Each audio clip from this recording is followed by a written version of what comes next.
can't move right now because I just fixed my wagon. I literally broke. The ball bearings keep breaking on this wagon. So I gotta keep fixing it. But I also super glued down the rod. So I gotta wait an hour for it to dry. So I'm just sitting here for an hour. See if I want it.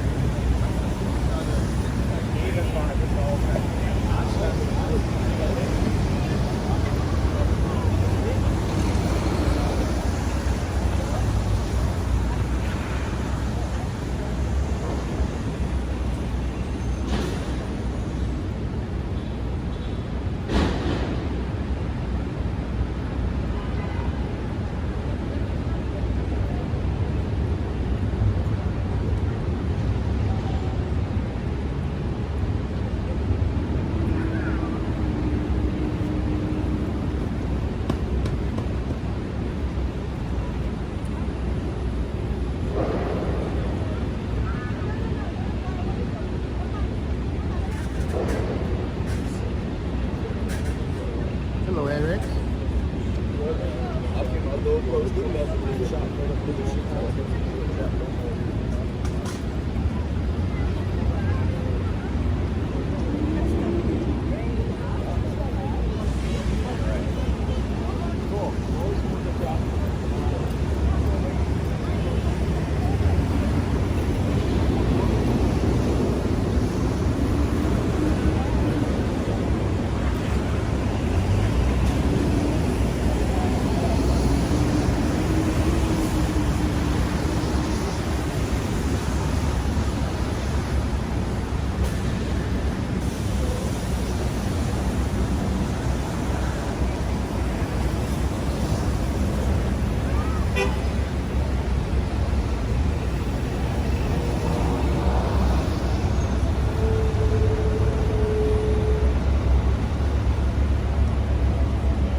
wish I could move this umbrella, but it's like literally like locked in place.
about that view. That's okay? I think that's better.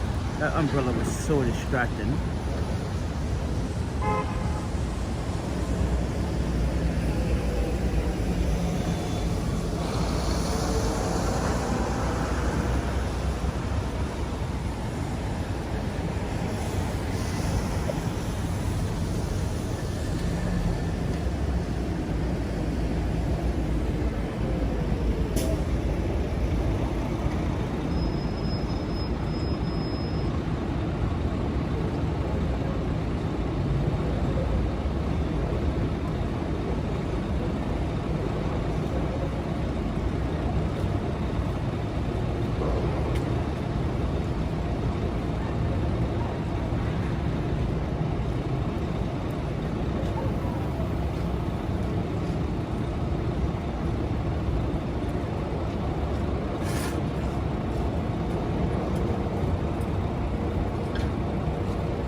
Have a pink eye. My wagon broke. Yeah. Got a bad pink eye for no reason. And I think I caught it from the community refrigerators, to be honest. So I think I caught the pink eye from the community refrigerators. I don't have any more sanitizer. I don't have any sanitizer. I have to buy some of that stuff again.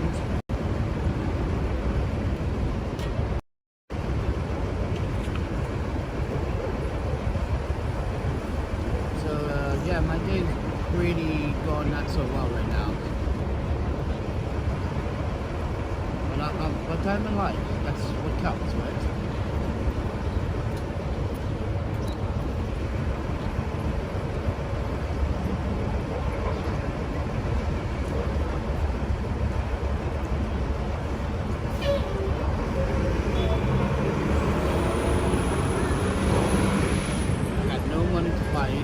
Medicine or anything, which sucks.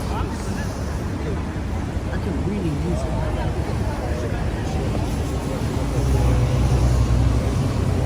So yeah, I'm wearing sunglasses as it's raining. Yeah, that's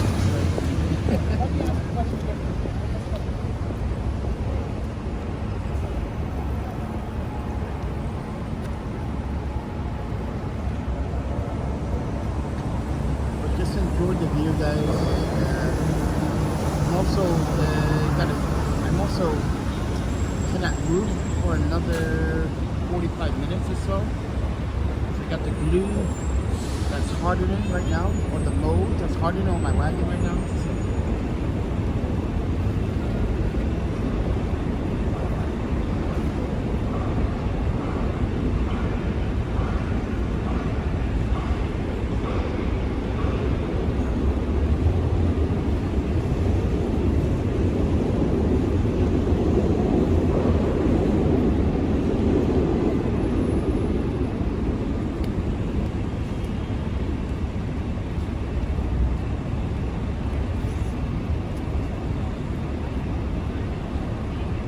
If any one of you want to show some love today on a Tuesday, PayPal, Cash App, Venmo.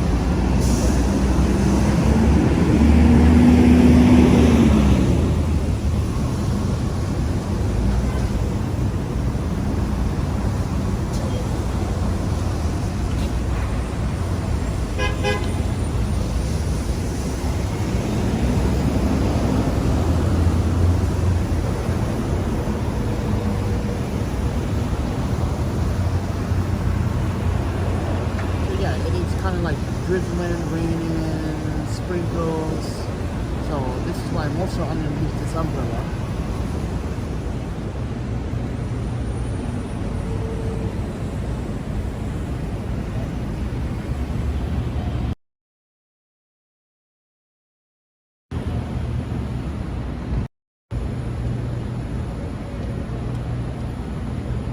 Wow, this app is skipping. You see that, ladies and gentlemen?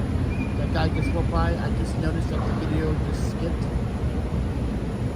It's pretty inconsistent with the previous live app now. Before, it was working really, really well. Now it's been very buggy lately.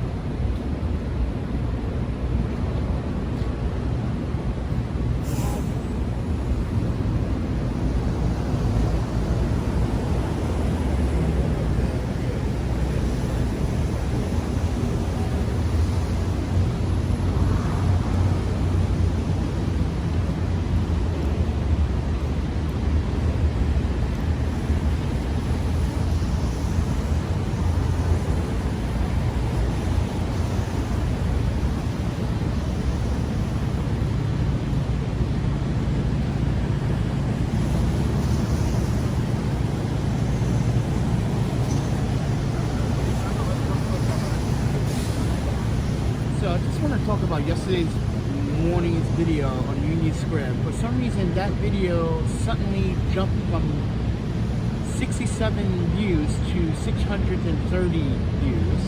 And I noticed it this morning. And I don't know what's going on with YouTube, but it's obviously YouTube is doing something. Because like, and it was only an 8-minute video. It's supposed to be a live stream, then it got cut off.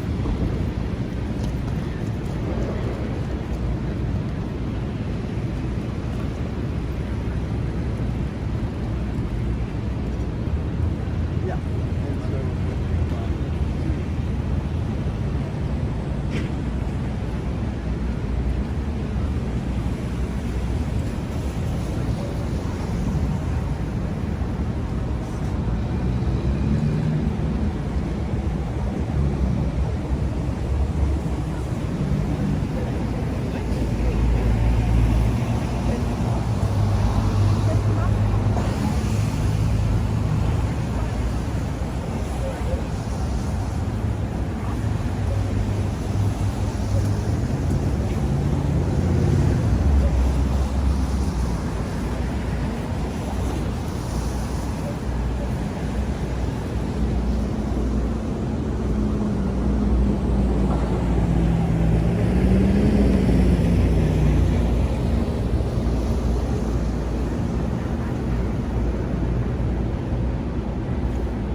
outside out of nowhere is very serious, ladies and gentlemen.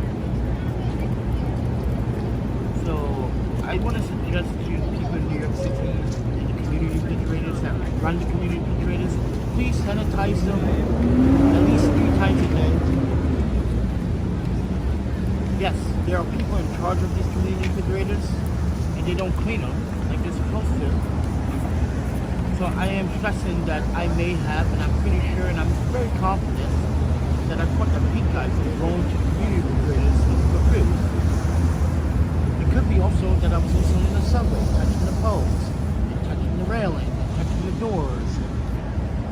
So it could be a number of factors, but it's obviously people are not washing their hands. Now, keep in mind, there's a bathroom not too far right on the other side of this park here. It's 25 cents.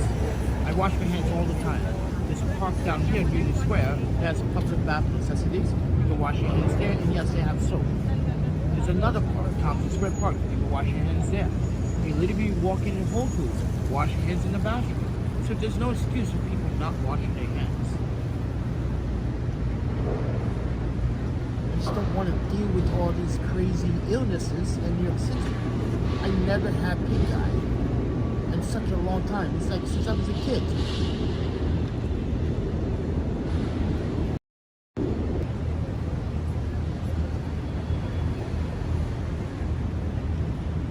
So please wash your hands, ladies and gentlemen. Chefs, people that work in restaurants, people that are even tourists, please wash your hands, please. Wash your hands. Yes, I'm so...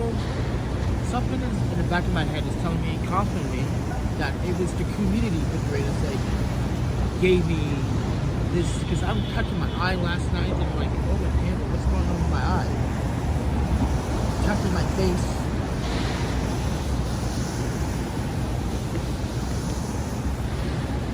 So now I have to go to the Walgreens whenever I can buy eye medicine or eye drops. I definitely need eye drops right now.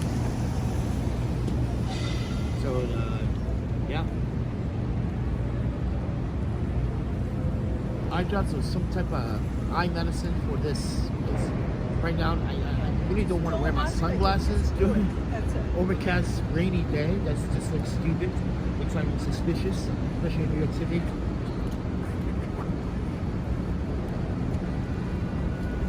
I just look silly right now, walking around with sunglasses.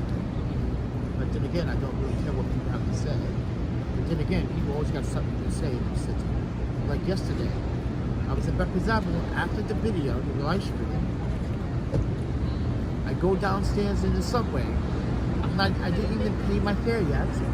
Right now, the toll booth clerk, the gentleman that's on camera, MTA, will watch that. That happened around 3 o'clock, 3:30.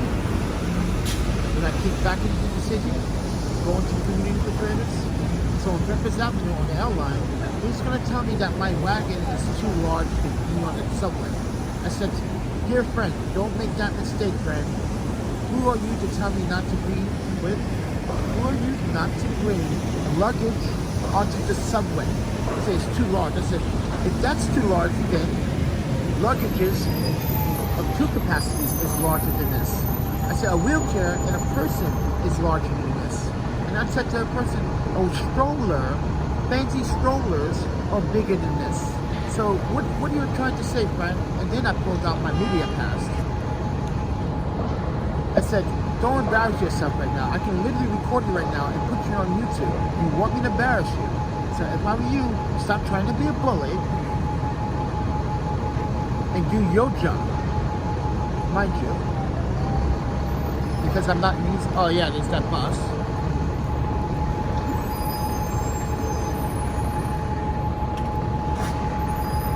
But anyways, yeah, so this toll booth clerk yesterday at the Breakfast Avenue L station tried to tell me I can't come on the subway with my wagon and my gear.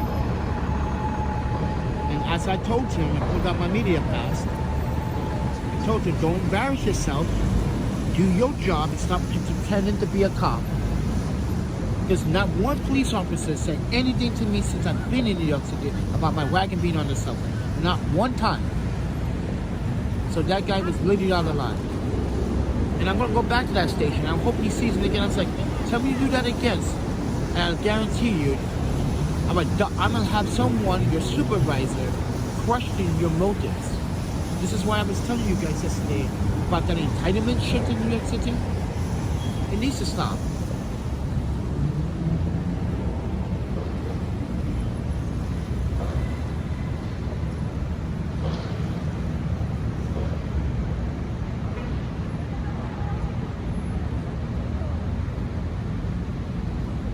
So yeah, that happened yesterday for a brief moment. I wasn't going to record the video because it's like I'm giving this man a chance.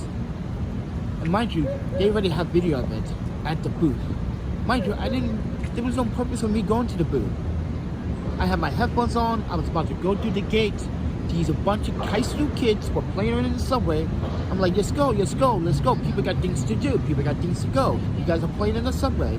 And then I said, and I turned around, he's like, excuse me, sir. I'm like, yes, what do you need? He goes, oh, yo, your wagon is too big to be on the subway. I said, you're not a police officer. You're a toll booth clerk. No disrespect, but do your job. Because, well, you can't get in the subway with that. I was like, on what authority? And that's when I had to pull up my pass. It's like, don't embarrass yourself, man. And he shut his mouth afterwards.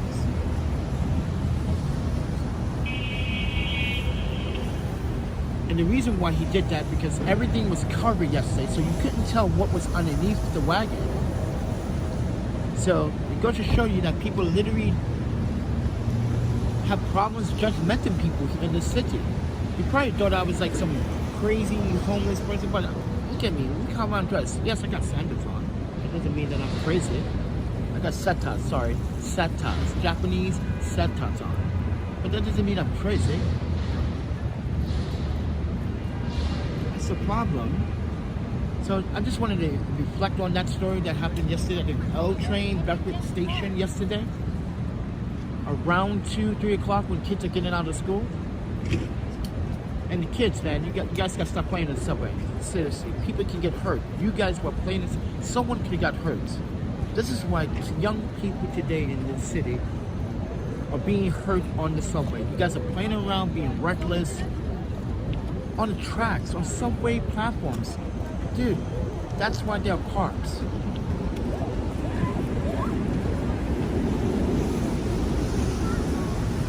Oh, dude, I always have my, look, see, here's the thing.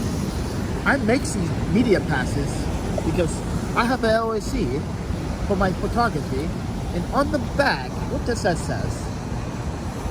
This is why, when anyone wants a media pass, I literally put the First Amendment on the pass. Yeah, that's my Canadian zip code right there. And Wisconsin zip code. So yeah, I'm not gonna let someone downplay what I already know about the cities. First and foremost, ladies and gentlemen, there's no rules and no policy saying. Well, technically there is a rule and policy for oversized belongings, but this is not an oversized belonging. It's actually considered as luggage because the MTA provides transportation to those going from the airport to Penn Station to the bus terminals, etc., etc. So this is why this guy behind the booth was out of line and out of control. Being a bully, that's what he was trying to be.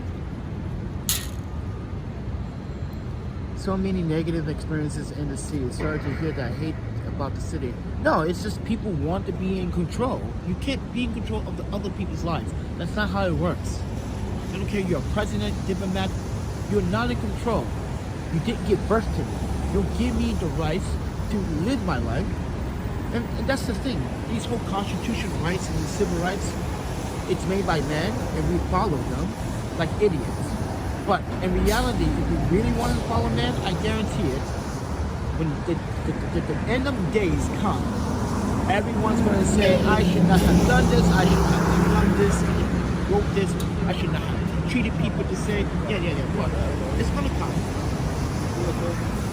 But, you know, like yesterday's experience is like, okay, that's a wake-up call. You got someone behind a legitimate working employment behind a booth trying to tell someone how to use the MTA system.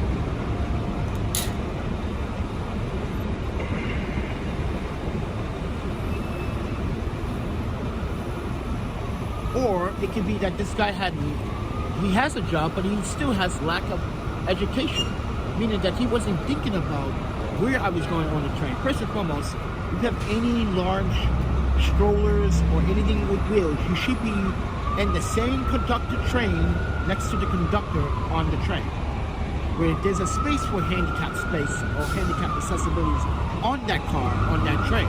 That's where I always go. So, but anyway, I digress. I have a pink guy. Anybody wants to like loan me some eye drops or something? I also broke my wagon last night, so I had to fix it right here underneath the umbrella while it's drizzling and raining. And I am, like I said earlier, I literally am considering not going to the community refrigerators because I caught the pink eye.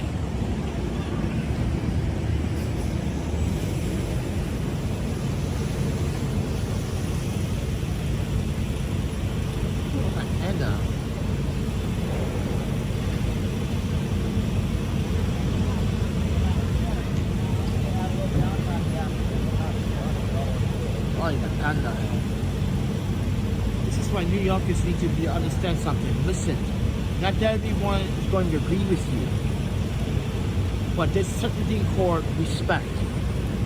You have to give it. Yes, you have to give it. If I come here in solidarity, you have to give it.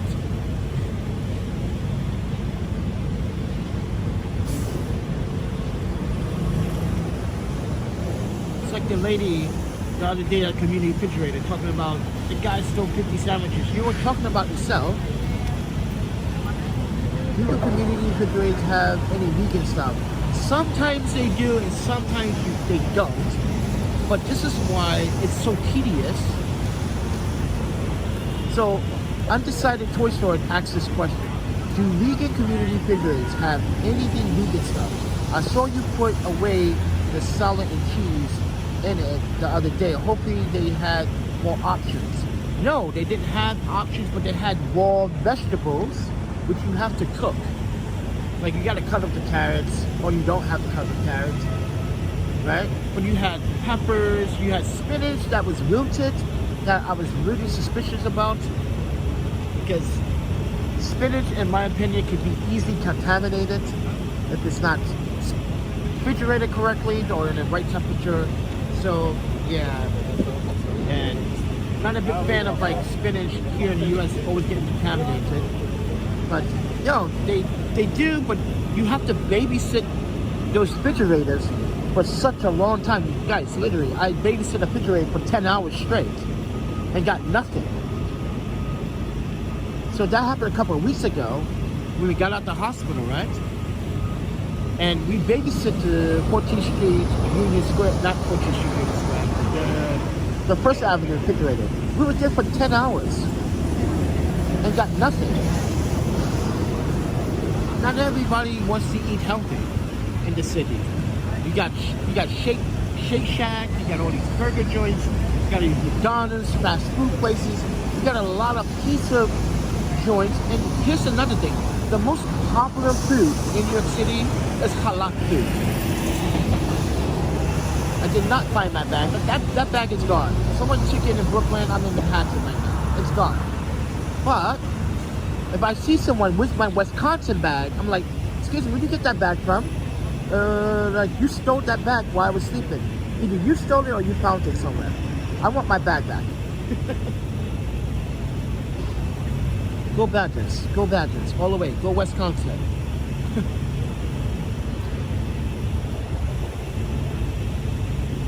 But anyway, friends, I got 30 minutes left. Yeah, I'm waiting for this this epoxy to dry.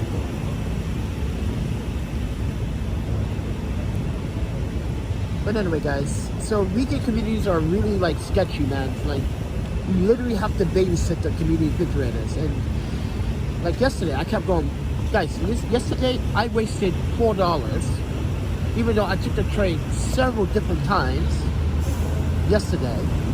But I wasted $4. $4 I could have gotten me water, or could have bought me eye drops for this incident in my eye.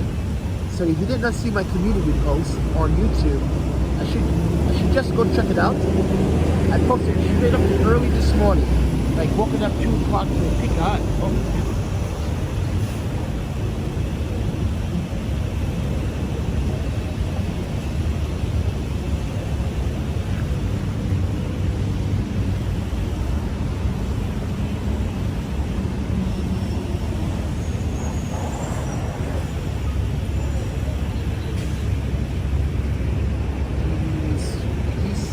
Searches were initially unsuccessful. Yes, these searches were unsuccessful. Let me explain. Most of the time when I go to community refrigerators, I would probably say 70% of the time, it's unsuccessful. And that's a high margin of error. That's a high margin of like disappointment. If you go to a refrigerator and all you see is like chicken, beef, pork. And some refrigerators have certain rules. They don't want you to put seafood in the refrigerator. And that's not community refrigerator. Like that refrigerator we went to yesterday in Williamsburg in front of the music hall. It literally says no seafood, no raw seafood, no raw meat, nothing. That's not a community refrigerator if people are not able to get food, bring it back to their home and cook it. That's not fair. So that community refrigerator needs to sort out is it's I'm gonna call it entitlement. Because that's what it is. No raw meat, no seafood, like no people, not even open prepared food from the restaurant cannot be donated to that refrigerator. You cannot donate pizza, a whole box of pizza in that refrigerator. They must throw it out. They think that's literally wasted food. This is why humanity cannot save itself from food waste. There are other people out there that pretending to be part of something that are really not part of something. They just want their name into something. Like owning a community refrigerator, it's not owning the community. You don't have rights to tell people what they cannot get from the refrigerator and what they should not take. It's a community refrigerator for people to get anything they need as a resource. Is this going to be your second winter in the city? I think so. Because like every time I apply for a job, they keep calling me back for the interviews. They call me for the interviews. I don't get a second call back. Well, if you're not from New York, where you live in? This is the question. Are you going to be reliable if you're going to be homeless? If you stay at a shelter, if you do, this is what the employees said. If you stay at the shelter, you're at high risk of like TB and bed bugs, and we cannot hire you. I was like, really? That's discrimination, friend. You know what? I'm going to report you. And that's what I did. I reported it. I should just read him some of my Google reviews. I reported it, and now I bet you like the employer is pissed off, like, oh, I didn't know this guy was a videographer and photographer. I don't have to tell you anything. I keep that as a special secret. That's like the magic sauce on top of the sauce. You want to bring me some sour sauce? Oh, I got some sweet and sour sauce for you, friend.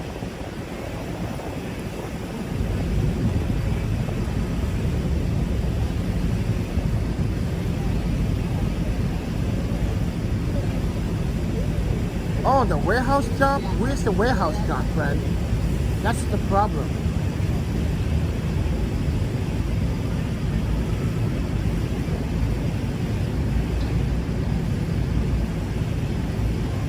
Yeah, I worked in warehouses before. Kind of easy. Not saying it's easy, but like, my jobs have been mostly interacting with people. Community services, social services, agency services, language services, international services. This is why I'm considered as a travel consultant.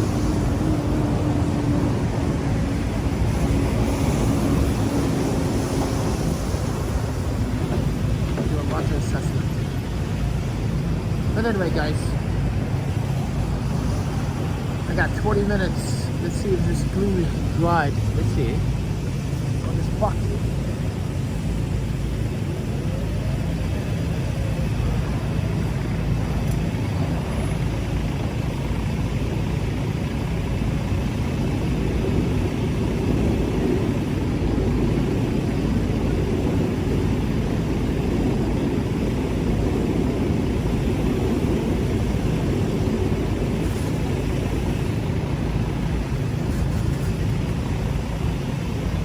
So today, definitely take it, Panda. Any dollar's better. I didn't say that. I didn't want to take it. It's where it is. And you now answer that question. Where it is located. Because I'm headed west. He said, unless YouTube money can cover you during the winter. YouTube's never have covered anything. It's been really biased. YouTube has been very biased towards this channel.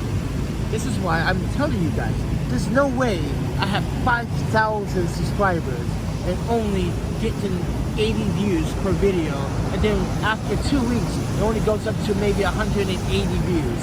That is so ridiculous. It's ridiculous how YouTube is doing this ghosting of a YouTube channel. They do. Yeah, it's called ghosting. And you did not explain where it's located. Again, please explain for the third time where is it located. It's not west and it's not located.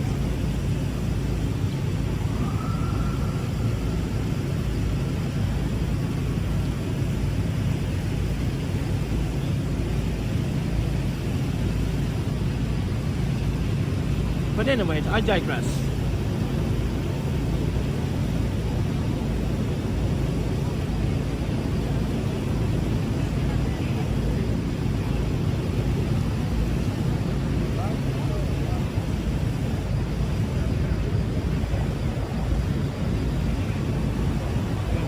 Wait for my EOC to be over with.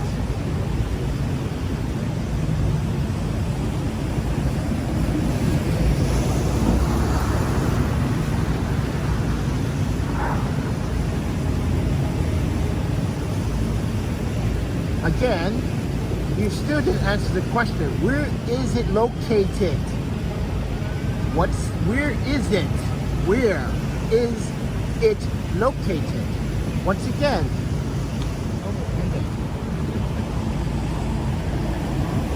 you're not answering my question. Where is it located? I asked you that the other day when you asked me that question. And you didn't answer. So again, where is it located?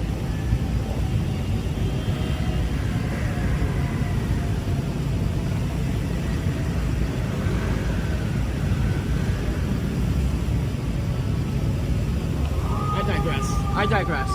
Can't listen, friend. No disrespect. You can't answer where it is. Then I digress on the question. You can't tell me to go somewhere when I don't know where it is, right? Right, everybody? Am I correct?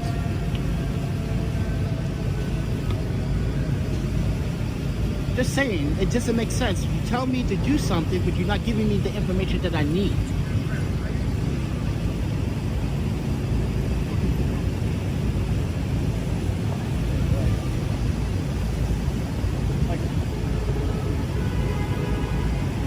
So I'm going to digress off this topic. So this topic no longer exists after this.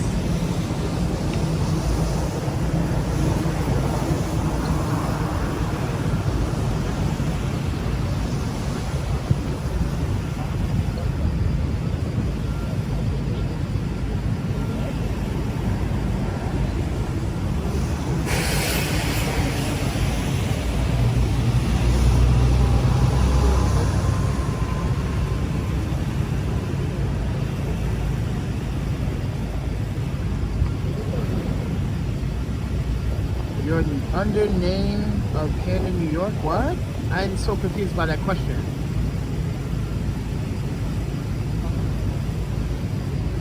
Right, see? You can't give me information and not provide me the other information.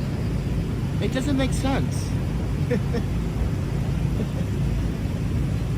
It's like you're defeating the purpose of yourself by telling me information that is not 100% clear.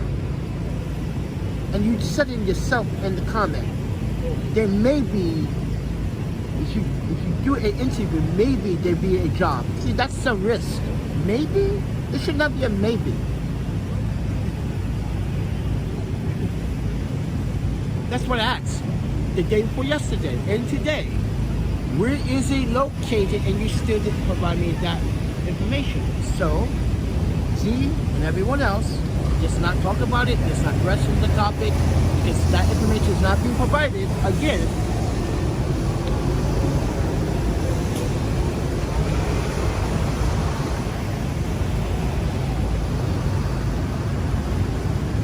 so I'm still going to go back to what I'm talking about YouTube. It's impossible for me to have 5,000 subscribers and only 50 of you right now watching. It doesn't make sense. That's why I said yesterday's video suddenly just grew up to like 700 now. Now it's 700 apparently. It's like, why? Why? Why that video? That's an 8-minute video. Why is that video getting so much traction, but not my walk-in Williamsburg tour from Greenpoint to the waterfront? That doesn't make sense. So that is YouTube. That is YouTube doing something really suspicious on the channel. I went on an hour tour and sweated, broke sweat, literally, for my audience, and you did not publicize that video, but you publicized me sitting at Union Square for 8 minutes? Huh. And 646 Grain of Salt Studios. Ah, you took my old, listen friend, I know what you did there. So I have another website called 646 Studios. It's legitimately the first website that helps you to understand your rights as a videographer. It helps you understand should you work for free. I have tutorials on that website. They educate you why you should never work for free. Never work for free. But I feature other photographers' work on that website. It's solidarity, so go check it out. But as 646 Grain of Salt says, right, it doesn't make sense. You can't provide information if you can't add other information. But anyway, yeah, it's called ghosting. YouTube likes to do this a lot to certain channels. They don't seem deemable as advertised suitable. And that's the problem. My channel is advertisement suitable. They don't like the content because they don't like the fact that, like, some of the content is raw and uncut and some of it is unedited. And YouTube literally still has to follow the practice of my First Amendment right on their platform. But then again, they're being biased about what they cannot monetize. Literally, you put the title, dislike in your title, they literally automatically demonetize it. Then you have to wait for someone to manually review it, which is tedious. Because there's nothing wrong with the video. It's just YouTube being very biased about who they want to favor the most. Who they want to trend the most. This is why I said yesterday about YouTubers sometimes are in it for the money. YouTubers that only do live streams, not all of them, but some of them, but doesn't understand quality as from a videographer's point of view, are only in for the money. Yes, they have an audience, they have a big audience, but they know they can milk the audience. This is why I turn off super chats. I don't want to milk my audience. I want my audience to decide if they want to make the choice to donate or not. And they physically can make the hard decision by going and saying, here, I got a PayPal, this guy got a PayPal, this guy got a Cash App, and this guy got a Venmo. I'm not even gonna click on the Google because Google takes 30% from your donation. Yeah, they take 30% from your donation. So you thinking that I might get all of that, but I don't get that. So if you donate 50 bucks, guess how much I'm gonna get? YouTube's gonna take a nice chunk of that. Ooh, 30%. This is why I don't like super chats. If my audience wants to support me 100% directly, for every ounce of sweat, blood, sweat, and tears, and homelessness that I do on this channel, they can literally do it directly through other sorts of links. That's why I provide the link for my audience to do so.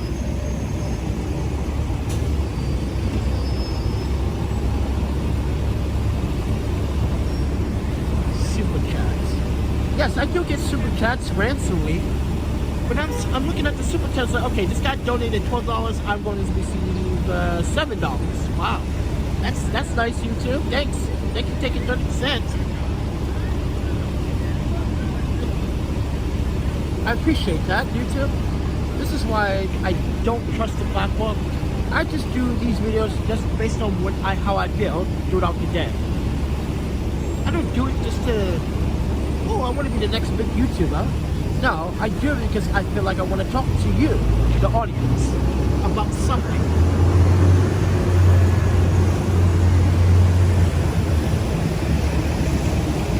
Oh, the pain in my eyes is killing me right now. Oh.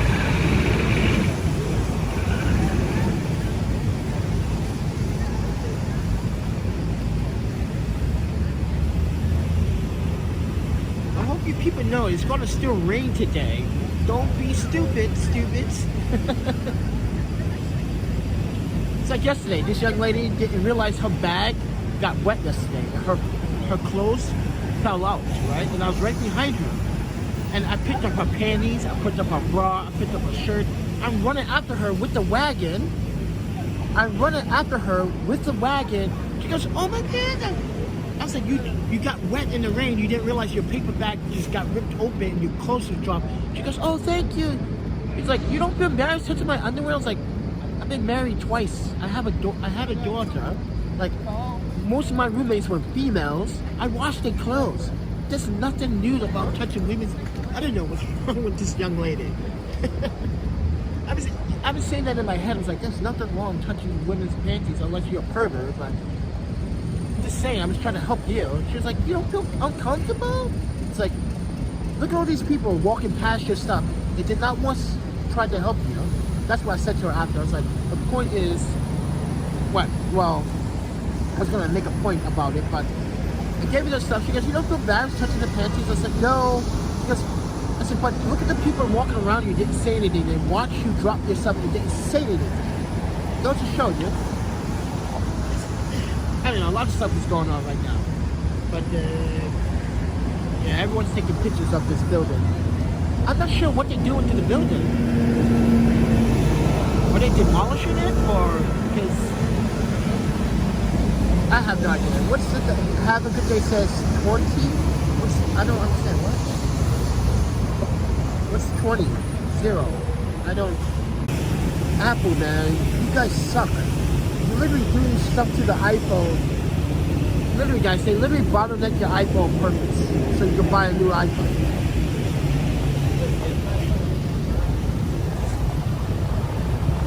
I don't have a car, and plus I do not have any dirty transportation to get there.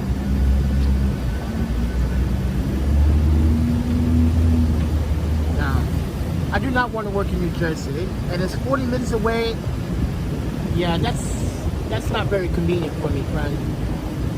You may think it's convenient, but it's not convenient. That means I gotta keep traveling back and forth every day, $40, like 40 minutes every day. And spend how much? $40, what, $13, $15 per trip, $12 per trip? Yeah, see, that's my point of reason why I work in places where I don't need to take transportation.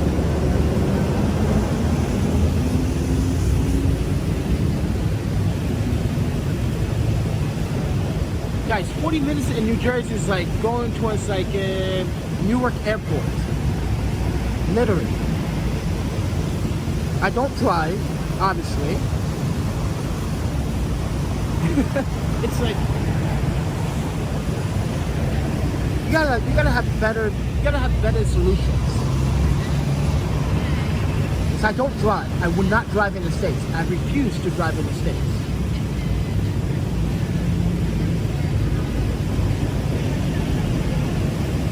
It is not easy to travel from New York to New Jersey. It is not easy. Under Bones, no, where do you live? Under? Where do you live currently right now? Because I keep forgetting where everyone else lives. Where do you currently live right now to offer that solution? 40 minutes. That's literally going towards Trenton, New Jersey. That is far away. That is not convenient. That is far away.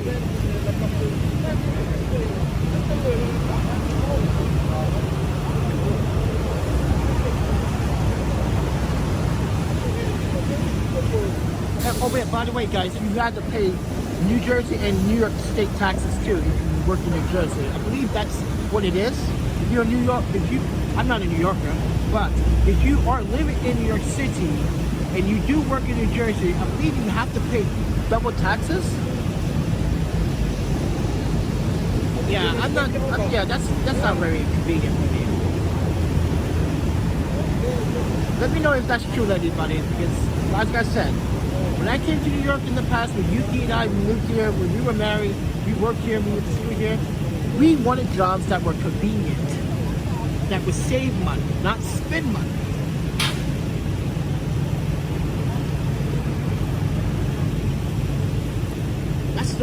That's the thing. What I'm talking about, what about living in New Jersey for a while? Nope.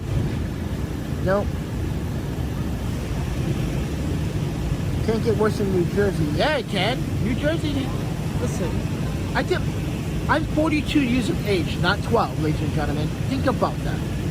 I lived in New York City and was married with my ex-wife, Yuki. Me and her would tell you, we thought about living in New Jersey. We looked at the problematic features. We thought about flooding insurance, all of that. We said, no way.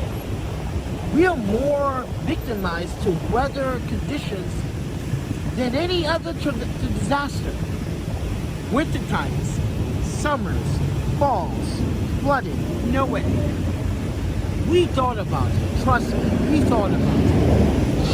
I would never consider living in New Jersey. If I did, I would be in New Jersey right now. But I'm not in New Jersey. It's not that I'm being picky or nitpicky. Guys, I'm 42 years of age. I've been married twice. I am a widower, I'm a father, and I'm pretty sure damn no, financially and economically, New Jersey would not help. It definitely would just make me spend more money just like New York. New Jersey is as expensive as New York. So it really doesn't matter where you live if you have money. No, it does matter where you live and where you work and where you decide to live and how financially it's going to cost you financially. You guys don't live in New York, right? Do you guys live in New York? Does any one of you live in New York? Because Z would tell you, like, yeah, Z is from New Jersey, right? He's from Bayonne, New Jersey. That's about what? 20 minutes, 15 minutes, right over the Staten Island, what's that bridge? The Verrazano Bridge and Brooklyn. That's like 15 minutes. You cross into Staten Island, you're right there in Bayonne, right? That's where it is, right? You go into Staten Island, you cross another bridge or something like that, I think. You're in Bayonne, all right? That's like 15-20 minute drive. And you barely can see the city from where he lives. You can see World Trade Center. but you can't really see the city. So imagine 40 minutes away. Not only that, I have to look for an apartment or a house. Mind you that you gotta do apartment hunting in New Jersey. I honestly, financially, it won't work. It won't work. I'm better have a better chance in Wisconsin than living in New Jersey. The average rent in New Jersey is what? $1,600 to what? $3,000? I can live less than that. But again, as I said, ladies and gentlemen, it does so matter where you live because it's all a part of you growing up. It does matter. This is why people don't really think about where they want to live. This is why when people move to New York, they only move to New York because of one thing they have in their head. It's a famous place and everybody wants to live in New York City. But everyone, after 1 year, realizes that financially, it literally bites you in the ass. Ask anyone that's lived in New York City. Ask anyone that had lived in New York City for a year and moved out. They said to themselves that like it was too expensive. They didn't realize the outcome of it. They didn't realize that the transportation, the food costs, the other amenities, it just costs too much. This is why I'm going back west. It's much cheaper. It's much cheaper. Even Boston is expensive. This is why I don't consider living on the East Coast. Sorry, I just can't. I just offer you a job so you could create your life. Is it your job are you offering, or is it a job that your friend is offering? Now you say you offer me a job. Wait, we are so confused right now. You said a friend. Now you offering. Do you own the business, or do you own the establishment, or you just? Because you have to make sense. You have to let the audience know what you're trying to get at here. Because you're telling us two different stories now. Now you're telling us that you offer. So I'm asking you the question. Are you offering me a job at your business or your company?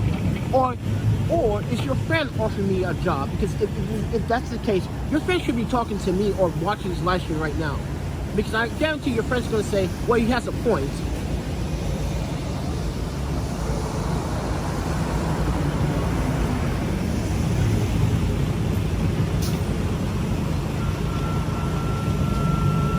Because you saying 40 minutes away, I know where that is.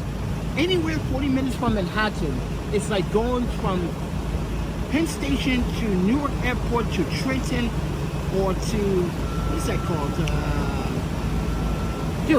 Asbury Park? I can get there within 1 hour. Asbury Park, anybody knows New Jersey, right? Asbury Park used to have a skate park back in the day. Yeah. It was by the waterfront, by the museum park they had up there. That's about an hour away from here. And that's super far.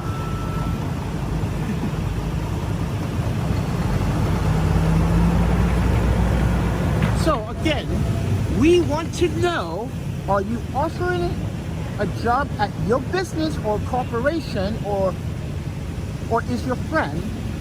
Because as I try to explain to you under bones, not everybody sees New Jersey as a way of living. New Jersey is not ideal for some people. People go to New Jersey to buy houses. I say this because my friend is Tibetan. She used to live in New York City. She just moved to New Jersey. I asked her, why did you move to New Jersey a year ago? Now, I didn't just ask her this, we talked. She's a photographer. She said that her husband and I got better jobs, mind you. We got better clients. He's an engineer by trade. He does a lot of animation for a lot of these businesses. He can afford to buy a house. He can afford to literally buy his own backyard. She said, I would never come to New Jersey and rent. She said it herself. Because that's what they first did the first 3 months. And they realized that was a bad mistake. So they had to move out their rental apartment to buy their own house. So if you want to ask her this question, go to my Instagram. Her name is Sunwayfoto. She's a photographer. Oh yeah, her dog is very popular because her dog is it's like her poodle is pretty famous. So you go ask her that question.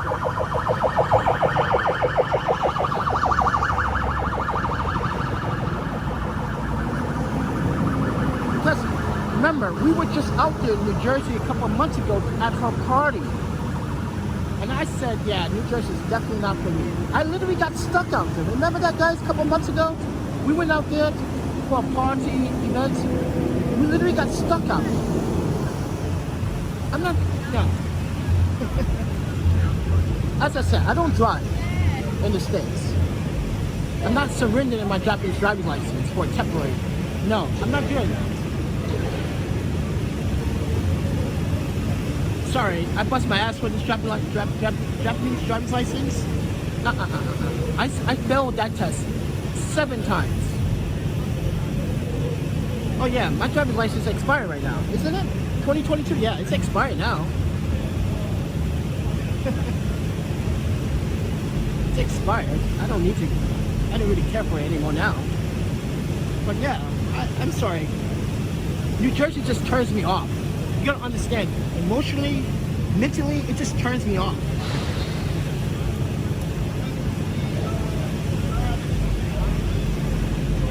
But anyways, it says they offer you a job and you still never answer my questions. So you don't answer my questions. But it is such a lifestyle to live on the streets. Dude, I don't think you understand truly what I'm looking for. My expertise, and not just any jobs. It could be any job, but it's based on location. It has to be the right location. I'm not going to spend hundreds of dollars my first couple of months on transportation. No way. I know how much the New Jersey transport system costs. It's expensive. It's the same shit as Penn Station. Long Island Railroad is expensive too. It's expensive. Ladies and gentlemen, New Jersey Transit and Long Island Railroad is expensive either way you look at it. You're going to be spending $200 on maybe $200, $300 on a monthly pass. Yes, that's $200, $300 out of your pocket for a monthly pass. Think about those numbers, ladies and gentlemen. How much is an MTA unlimited Metro card for the week? How much is that, guys? That's around what, $35 a week, right? Now imagine an unlimited Metro card in New York City. How much is that, guys? Isn't it around like $100? Isn't it around like $90, $100 or something like that? And that's just $275. That's just $275, ladies and gentlemen. Imagine taking Penn Station Long Island Railroad, like me and Yuki used to do. That was expensive. Just to go to internship. It's expensive. But we got reimbursed. It's expensive. No. Thank you for the offer, but New Jersey is definitely not on my, was never on my get a job in New Jersey list. Because it doesn't have the transportation or the economics that I'm looking for. It doesn't. It's not convenient. And I think some of you guys would say, yeah, it's not convenient if you don't have a car. You can take the bus, but then again, like, if you're going to be working, you need a car. Because you could be working any hours, off hours. And mind you, here's another thing people don't think about. I get this job, right? And they say, oh, we only have night shift. I can't travel at night. Because guess what? New Jersey Transit doesn't run at a certain time on a certain line. Anyone in New Jersey would know that. You live in New Brunswick, you would know that. You live in Trenton, you would know that. You know the trains stop working after 9 or 10 o'clock at certain points in time. So how am I supposed to get to work if there's no train? My only option is wait for a bus at the Port Authority bus station to take a New Jersey Transit bus. That may take you an hour and 45 minutes. Or maybe an hour and 30 minutes. Who knows? But it's really not ideal. Like I said, guys, I'm going back west. And when I head back west, don't say I told you so.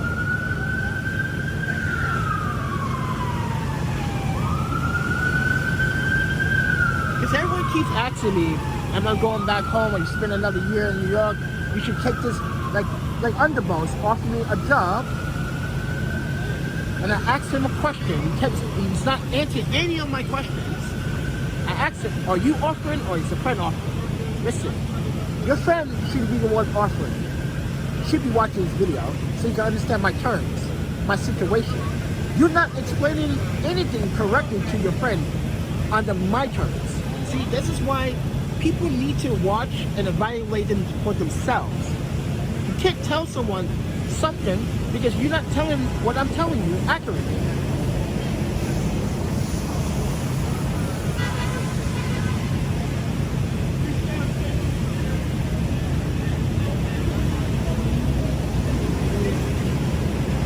No, my reaction is, no, see, you're still not listening.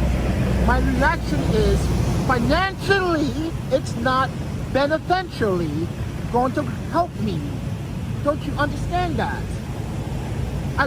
Guys, I'm gonna screenshot how much the fucking New Jersey Transit Pass costs. I'm gonna screenshot it right now, just to end this conversation with this guy. I'm not trying to be rude. I'm just trying to tell him, financially, it's going to cost me more than it's going to bite my ass, kids.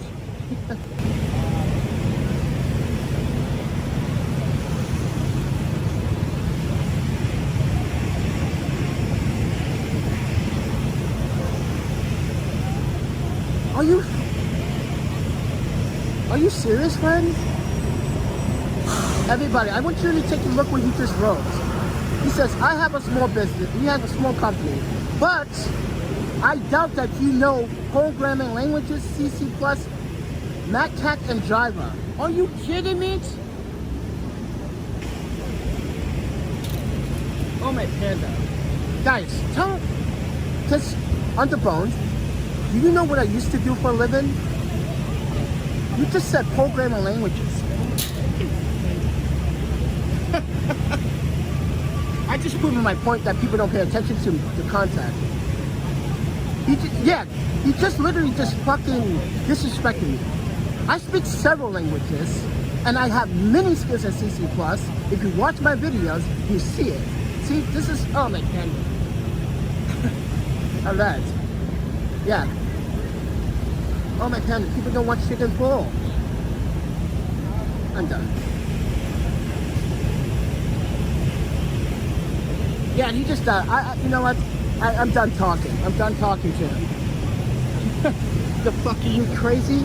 I literally have a resume full of all my computer skill sets. Oh my fucking god.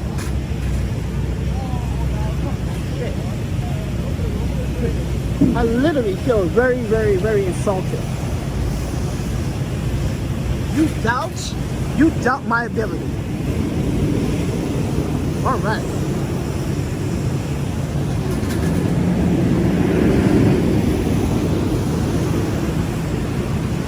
Wait, you doubt it, okay. I'm the one working for Codevance. Yeah, I programmed their website. Yeah. I did their work. Yeah, I did their JavaScript too. Yeah. I don't program or speak languages either. Okay. Have a good day, man. How about you just do us a favor? Instead of doubting people, which you are, you're doubting yourself by doubting others. That's what you're doing. You're disrespecting others by saying that you're better. You doubt that no, you should never doubt anyone. I didn't doubt you. You should never doubt anyone. Sorry, but that's not how we roll in Panda Nation here. We don't doubt anyone. We give people a fair opportunity to explain themselves, which we tried to get you to for the past hour.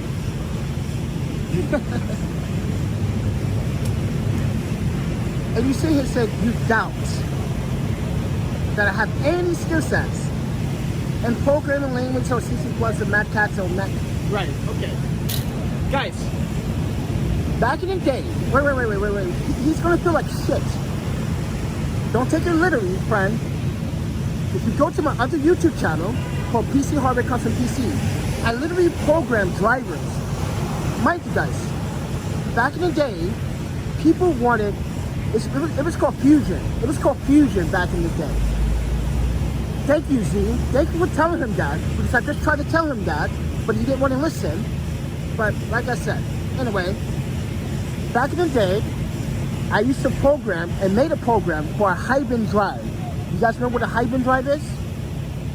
Back in the day, if you watch my gaming content, when I used to build professional water cooling gaming computers for my workstation, for my for my workstation, if you go to my YouTube channel, you're going to see all of my computer builds, all water cooled, right? In that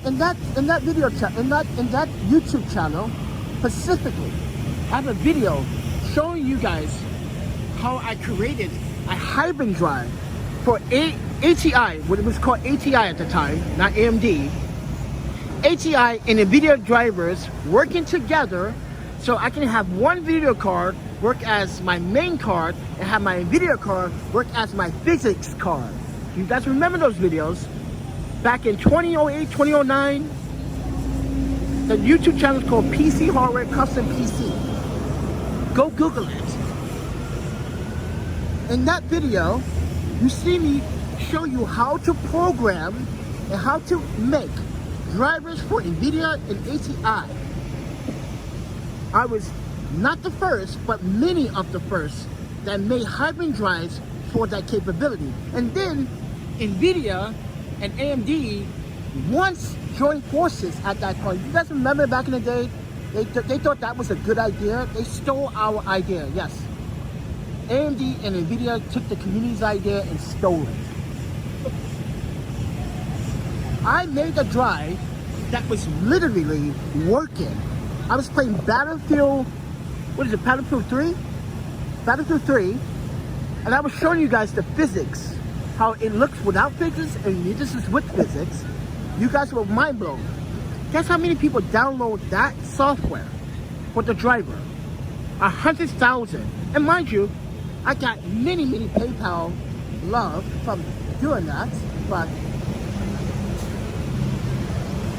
Undecided Toy Store says, unfortunately, I only work at Starbucks as a barista, so I can't offer a job. Yeah, I don't have any barista skills, kinda.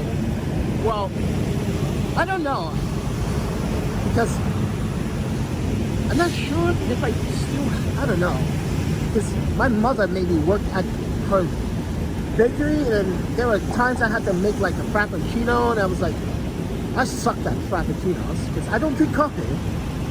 I don't drink coffee, ladies and gentlemen. I don't. Back in Japan, my parents used to make me work at this stupid bakery. I used to hate that job because it's so boring. It was so boring. People come in, and say bye-bye, and get their stuff and leave. There was really no conversation. Yeah, it was only like a 4-hour job. It was so lame. Then I worked at this Portuguese, Japanese Portuguese restaurant in Osaka. Yeah, so yeah, guys, if you don't know, there's quite a few Portuguese in Japan, and they're very good at, mind you, they're very good at speaking Japanese. So if you ever go to Brazil, like I have with my friend Jessica, yeah, she learned Japanese pretty quickly. I was like, wow, I'm very impressed that you learned. She goes, well, she learned from the best. She didn't learn from me, but she learned from videos and learned from me. But I don't know. So Underbone says, Wait, he's talking to Z?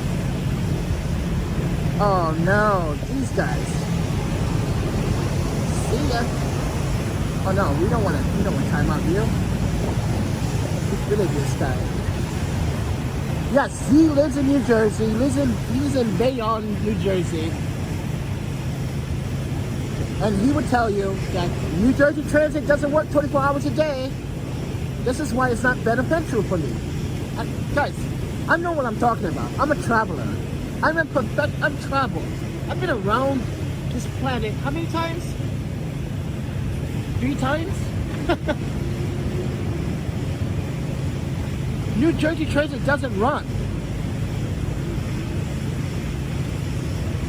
And it's not beneficial. It's not. I gotta come from New York. That means every day I gotta go back and forth. Sorry. No. Z, I'd rather, here's the thing. If the job was in Hoboken, New Jersey, oh shit. No, that's a no-brainer. I would definitely do it. If it's in Hoboken, New Jersey, I would definitely do it. But, because Hoboken, New Jersey is right over the water. You just take the Pateron. Yeah, you can take the Pateron from right here. Take it right over the water. And you're right in the freaking, you're right in Hoboken, New Jersey.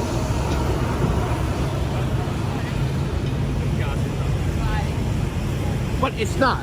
It's 40 minutes from the city, which sounds like Trenton. Sounds like New Brunswick. Sounds like far deep in New Jersey. Oh, keep in mind, New Jersey's not that big.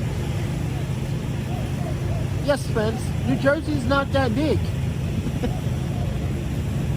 I can literally cross New Jersey in an hour. To Pennsylvania. Yeah, I can get to Pennsylvania or Philadelphia. Can you get to Pittsburgh or Philadelphia from here in an hour and a half? Yes, you can. It's possible.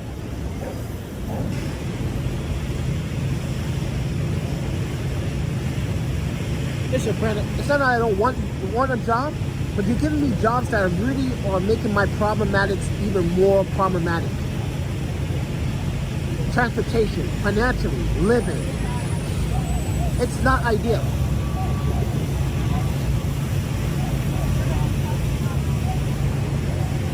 It's not ideal.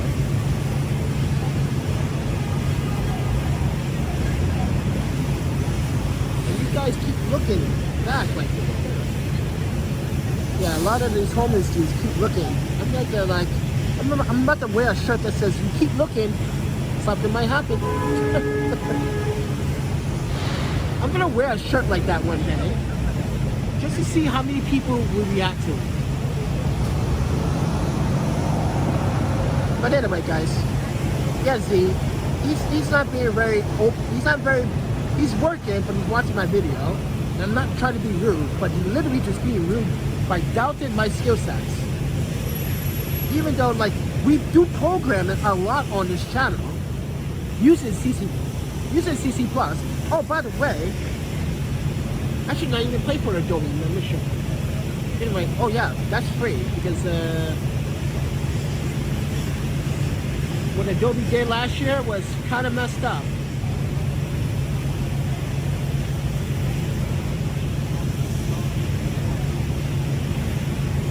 Trying to get people to like pay monthlies in advance for, yeah, it's like people are moving away from Adobe products. I sure did. I've been having fun with Blender. But then again, Blender is literally fucking computer intensive, GPU intensive, so if you don't have a GPU, don't use Blender. If you don't have a powerful GPU, please don't use Blender.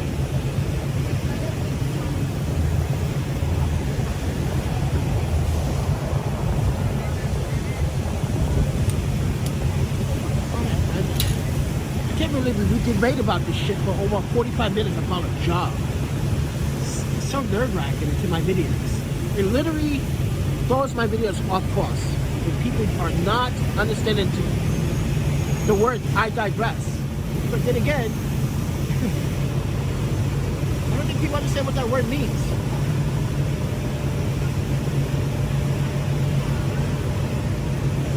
That's why I can't wait till the day comes when all the problems go away. And when I tell you guys, I told you so, you just have to be patient. It will come. Just got to be patient. Because everyone thinks like, oh, you can get it. Like I said, John, this is 2020. If this was 2020, if this is 2014, then yeah, maybe everyone would be like, I take any job. But this is 2022, when things are expensive. You need a job that's going to cover all expenses, not partial expenses.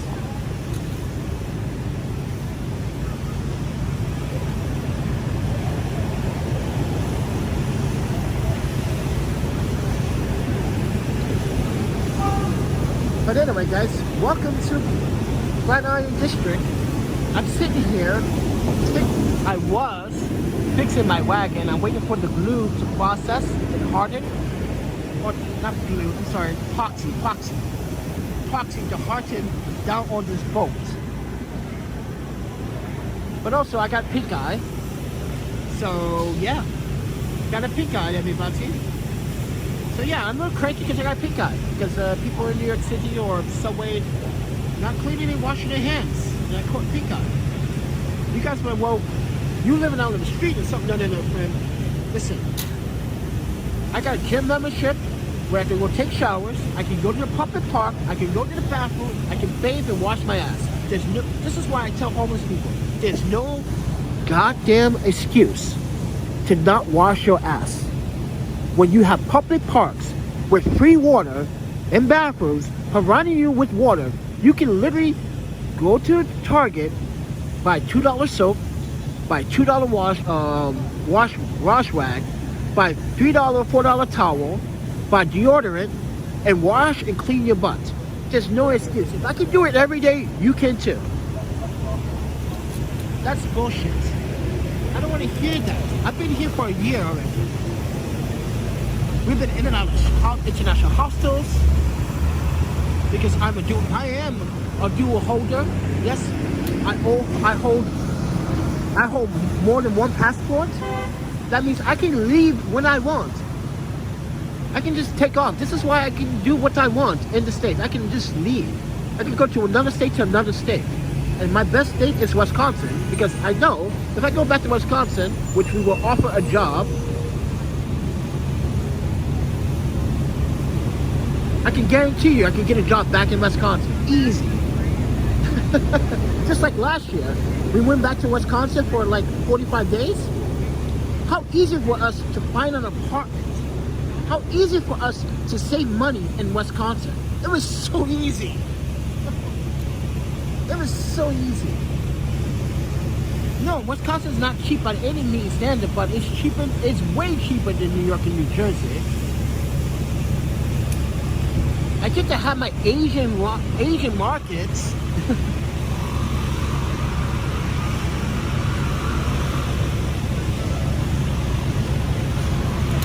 6 grain of salt. I've been preaching this for a long time. And I've been telling homeless men and women, and young men and women, because there are a lot of teenage homeless out here. Too many to be exactly. I don't understand why Covenant House is not taking these young people in. Yes, the Covenant House, I used to do a... What was that? Oh shit, I wish Yuki wasn't here. Hey Yuki, what was the job assessment we did for Covenant House in California? So Covenant House can take kids from ages 16 to age 24. But the Covenant House here in New York City, which is located behind the Port Authority, has a mixed wrap. So, but I've been preaching this for a long time. There's no fucking excuse for any homeless men and women out here to not use public bathrooms as a way to clean yourselves. Listen, if these guys, let me show you guys. Let me show you guys something. American workers right there. Let me show you guys. You see those guys on the bike right there? My Mexican brothers and sisters over there? These guys live out here on the streets. They sleep on park benches, they walk their bikes up, etc., etc. But guess what? They go every day to a bathroom or to a gym or to a facility or to a park bathroom, and they wash their face, they wash their underpants, they wash their nut sacks, for crying out loud. You telling me you can't do the same? Come on, friend. Come on, friends. If they can do it and I can do it, you can do it. Come on, friends. No excuse.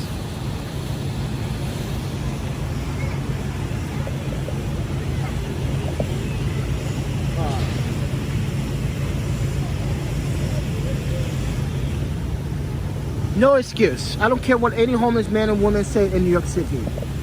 I am not from your city. I used to live here. I always come back to visit. But I was never homeless in the city. But now this is my first time homeless in this city, and now I know what it really is like. I'm sorry to say this, but I understand that the system is broken here for you men and women and children. And I know the DHS is all it's full of democracy and bullshit, but you're not the bullshit. You are a person. You should be literally saying to yourself, I need to look my best. I know some people have mental health issues and they're not able to literally think about their hygiene all the time. But that's when we as people should be like, hey, you're my friend, man. Like, yo, you got a disability. Let me help you. Let me help you. You want to help your friends? Help your friends. Come on. Okay, so for instance, this older Japanese woman, when I was like 12 or 13 years old, my ego.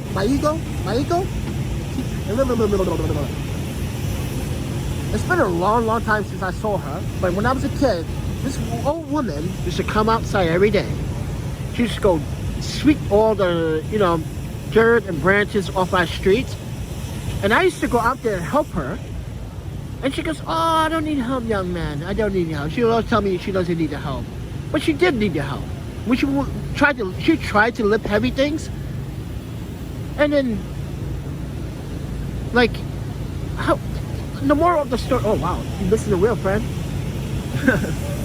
The moral of the story is that, like, it's like, she wasn't able to literally keep up what she was doing, so I started to help her and take care of her until she got back, her health got back to normal. That's all. But today's society is not like that. Oh man. Everybody thinks they have an answer for everyone's solutions. You don't have an answer for anyone's solutions.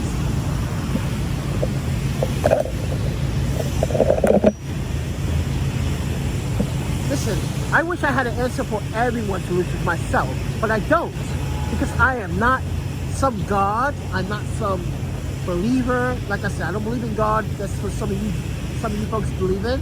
But I am not no god, no preacher, no saint. No. I'm Panda, and all I ask you to do is never doubt someone's ability, but doubt what they do at the moment. Like, for instance, if I do something wrong at the moment, I expect one of you guys to tell me right off there, like, hey man, you shouldn't do that, man. That's not right. I'm like, okay, that's not right. I'm sorry. But good morning, Christina.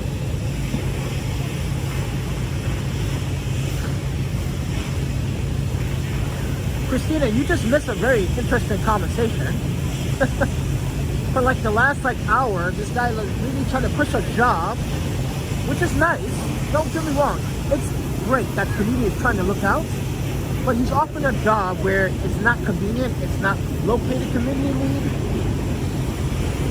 Financially, it would cost more money than good. It'd probably do more harm than good.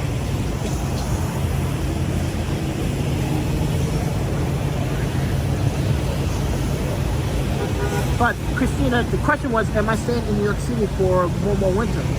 I don't know yet. We have to see. That's why you like to say, "Oh my panda." Yeah, I like to say "Oh my panda" a lot because I don't like the.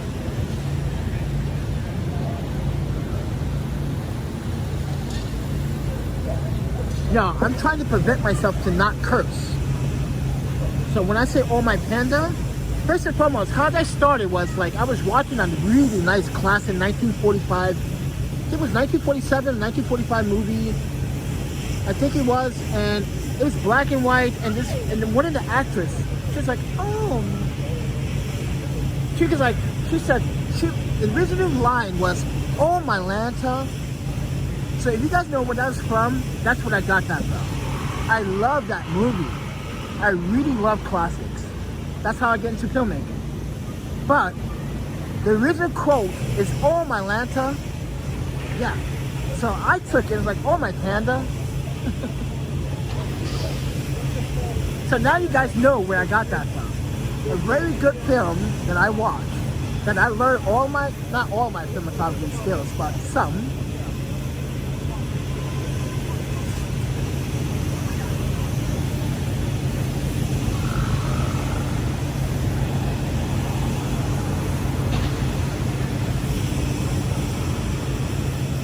But yeah, I really like classical movies. These movies today are just like, I know it's just CGI and gimmicks, but like you don't understand like pure acting in a movie script. It's like pure serenity that when the finished product comes out and you're just amazed that people love the way you portrayed your role. And there's no CGI, none of this. Yeah, this is why I like classics. I love the black and white. I love the original scripts of classics. None of this like, I don't know, this 2020 shit that we have today.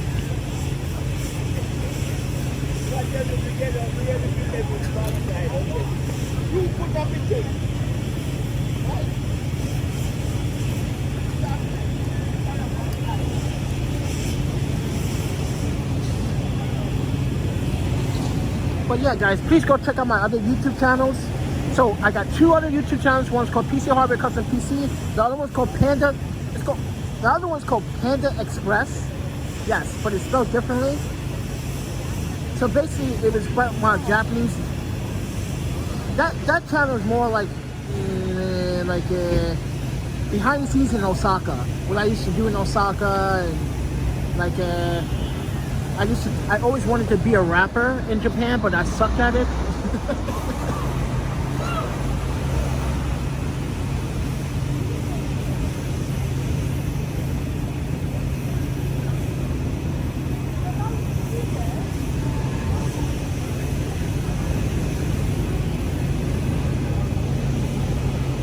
It was so cool back in the day, man. I miss, you know what, I kind of do miss back in the day in Japan. None of this nonsense. What is this again? What's this? If you're good at programming, then you should write a resume. Oh my panda. Hey, guys. You hear this? You hear what he just said? I should write a resume. Guys, I just showed you my resume like 4 days ago. I got 2 versions of it. What the fuck? See, this is why no one watches content at all. I literally just showed you guys my resume, and I showed you why it was in this kind of paper I have, because it smells like lavender. Yes, one of my resumes is in lavender. Friend, I used to work for a hospital. Oh yeah, that's right, I used to work for COVAX. That's a clinical research study. I should be a clinical research manager. I used to work for an agency. I used to work for a counselor. I used to 513 in Portland. For you to try to like literally, your comment literally is questioning my ability. So I tell you this, and I want you to look it up for yourself. You'll find out the hard way, friend. I got a LinkedIn account, you can look that up. Got a Facebook account, you can look that up too. It's like you don't believe anyone, so I'm just gonna like take this with a grain of salt. Like you don't have confidence in anyone. because the way you wrote it was like, if you are good, so good at programming, then you should write a resume. It's like, what? I'm pretty sure everyone around here has a resume. It makes you sound like a pretty jerk, man. It makes you sound like a jerk.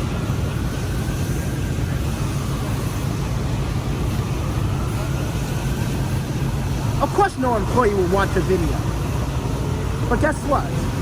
Guess what? Statistically said, 17% employees do watch a video and do contact the person in interest. Did you know that? That's why LinkedIn exists. So your facts are wrong, friend. You understand social media, how it works. You understand how network works, right? So if you go on LinkedIn, you can literally post videos of your consultation and all that stuff. That's what I do. So yeah, I think we're done here talking to this guy. He's making it sound like it's like easy for him, but he works at a warehouse. He's trying to compare my work skills to his work skills. No, you're just in denial that I was right about your offer. That it's not convenient. It's gonna cost me more money than goods. So with that said, everyone, who just talked? What? Where's the comment?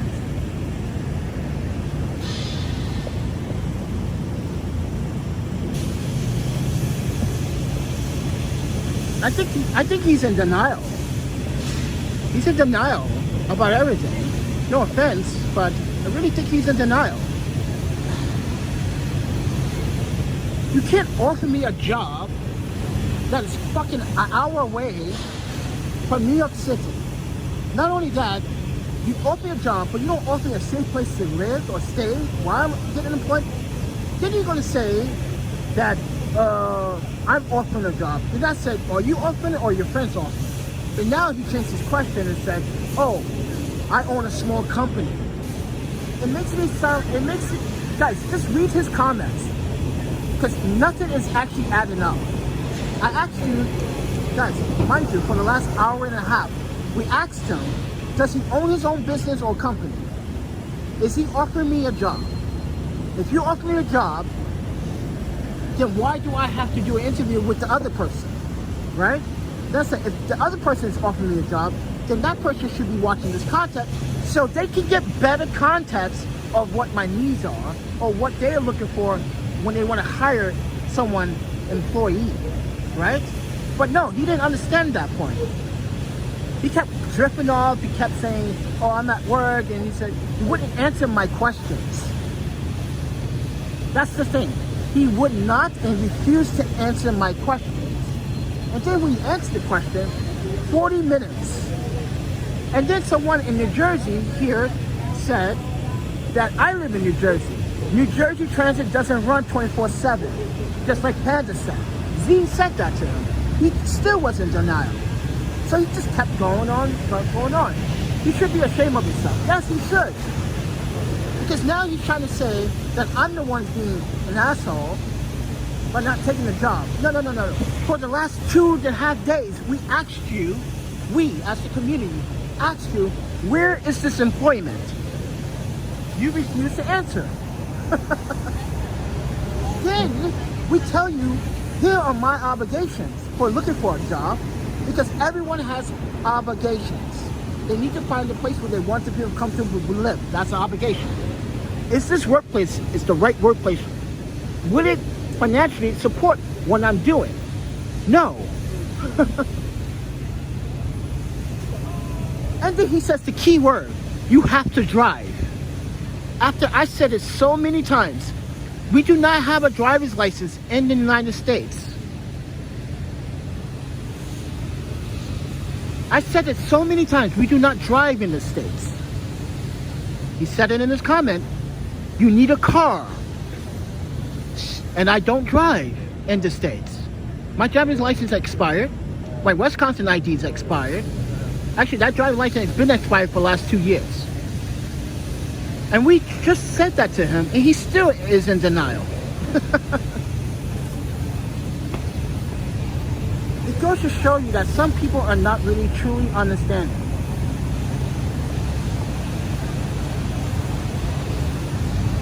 It goes to show that people truly don't understand your situation. They don't see it. They don't live it. They keep saying, oh, blah, blah, blah, blah, blah. Friend, I'm in New York City. I'm pretty sure, from what I did research, I'm pretty sure I'm gonna have to pay as much taxes. And then he said, come live in New Jersey. Definitely not on the menu. It was never on the menu. And when it was on the menu, I discussed about that, about how me and my ex-wife Yuki decided that New Jersey was never going to be a place for us to live. Then I explained it to him clearly that we were just in New Jersey at a party event during the summer, and we got stuck out there because there's no train service or bus service. And he still wants me to come to New Jersey. That tells you that that person doesn't care about my safety. Safety is the most important thing. Safety. Safety. That's all I'm saying. Safety, friend. Safety. Are you gonna provide me a safe place for me to stay when I go to this interview? No. Are you gonna provide the transportation to go to this interview? No. Are you gonna provide me transportation to come back from this interview, from this long trip? No. Oh, by the way, guys, it's $11.75 to get to anywhere that's 40 minutes out from New Jersey Transit. So, $11 each way, guys. Think about that. That's off-peak hours. On-peak hours depends. Yes, there's an off-peak hour and an on-peak hour. See? This guy's not thinking about that. He's not thinking about the long term of living and working and financially trying to save money. Maybe that's why he lives in New Jersey. Because there's nothing really to do just to go to work. And he probably drives a car or someone drives him to work. And not every day everyone's going to drive you to work for free. It should cost money. Gas costs money. Gas is up $9. In some states, gas is up $9. Almost $10. Come on. No.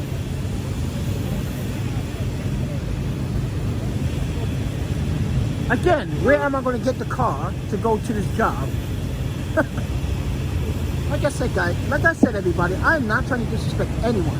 But you got people here that are literally not thinking outside the box here and disrespecting me. And then doubting that I have these abilities when on this channel, it's been demonstrated.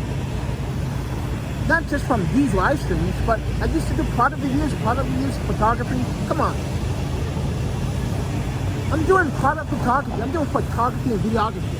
What programming do you need? You do need some CC plus skills when you do cinematography. You do need some skills when you're doing CGI or any animations for your videos. So where did I get the skill sets from then? See, this guy doesn't think. Wait. I'm watching all your other videos. How do you get all those cool videos to do that? It's called Adobe After Effects. It's called Adobe After Effects. That's not a person that is willing to listen to you. That's a person that just wants. Listen, I've been listening to a lot of people the rest of my entire life. I've been listening to a lot of people. And now that this is the very first time, I'm not doing it. Listen, this is my very first time. My first year and a half that I finally do not want to listen to people and do what I think my soul and my heart tells me to do. And people have a problem with it. Listen, I've been listening to people tell me what to do all my life, and people got me in trouble. Financially, yes. Look at Portrait. Listen to people, that got me in trouble. Look at Codex, that got me in trouble. Look at what happened at the consulate in Portland. That got me in trouble. Listening to people This is why I'd rather go back to Vancouver, work for the consulate again, work for the Education U.S. Department and Education, because they're always hiring.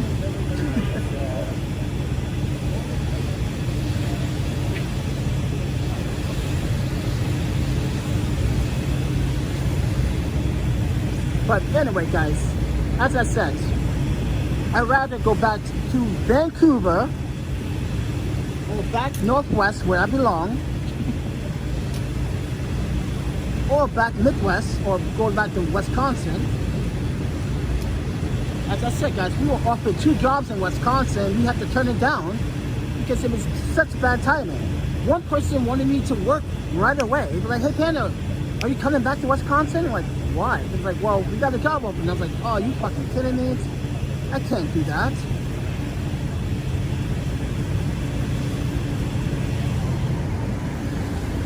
Then my friend wants me to work on her campaign because she wants to be re-elected for 77th district again. My friend Francisca, guys in Madison, wants me to work on her campaign thing again. I'm like, okay, that's next year. So keep that in mind, guys. You might see some stuff going on in Wisconsin. So yeah, I might be in Wisconsin in spring if that happens. So yeah, there's a lot going on.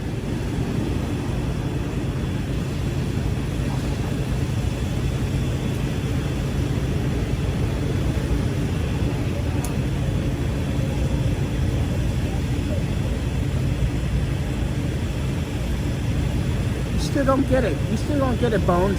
You still don't get it. Still don't get it, friend. Still don't get it.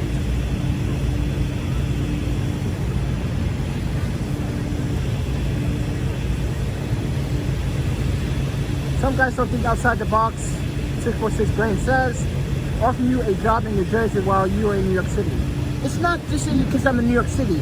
He's offering me a job without no insurance whatsoever. He's giving me a job that literally is way outside my jurisdiction. Not only that, he wants me to spend the $12 to go all the way out and spend another $12 coming back. That's a financial cost. Oh yeah, and as I said before, 646 grain of salt. He also said that you need a car. So no, I am not driving, and I don't drive in the States.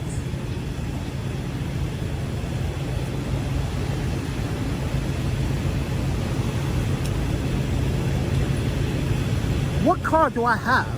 First and foremost, like I said, he's in denial. I'm not trying to play him, I'm not trying to disrespect him, but he has to literally open his eyes. Listen, financially, you're costing me money to do what you want me to do. That's why I don't listen to people if they don't have anything open-minded to say anymore. Because that's not, he said it himself. Oh, working in a warehouse is gonna bring some money, some income. Wait. Listen to what he said. It's gonna bring some income. See, this is the key word, some. That sum of the income is gone already. Because guess what? You gotta pay taxes. You gotta pay for living expenses, your bills, cell phone, whatever, food, transportation, gone. Come on, friend. No, you misunderstood us. You misunderstood us.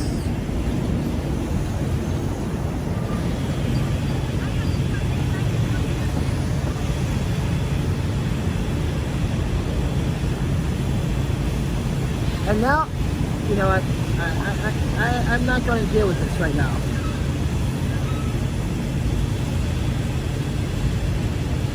Now he has a cybersecurity job, which is going to be. I'm so, we, not just me, but I'm pretty sure my audience is so confused. Wait, first you told us that you didn't have a small business. Now you tell us you have a small business, and now you own a cybersecurity job. Oh my God. Listen, I don't need these headaches right now. Not today. I don't need it. I don't need it. I don't need the headaches. I don't need the headaches. I don't need it. I don't need someone to gas me up. Like the last person. Remember her? Dara? Gassing me up about the job? Turns out it was all bullshit. There's qualifications that needs to go through. Yeah. She wasted my time. This is why I'm not going for it. Another YouTuber during the summer did the exact same thing he did. And I listened to her, and turned out the job wanted more than just someone. They needed someone that actually had the skill set for that job. And I did not. So therefore, but here's the thing.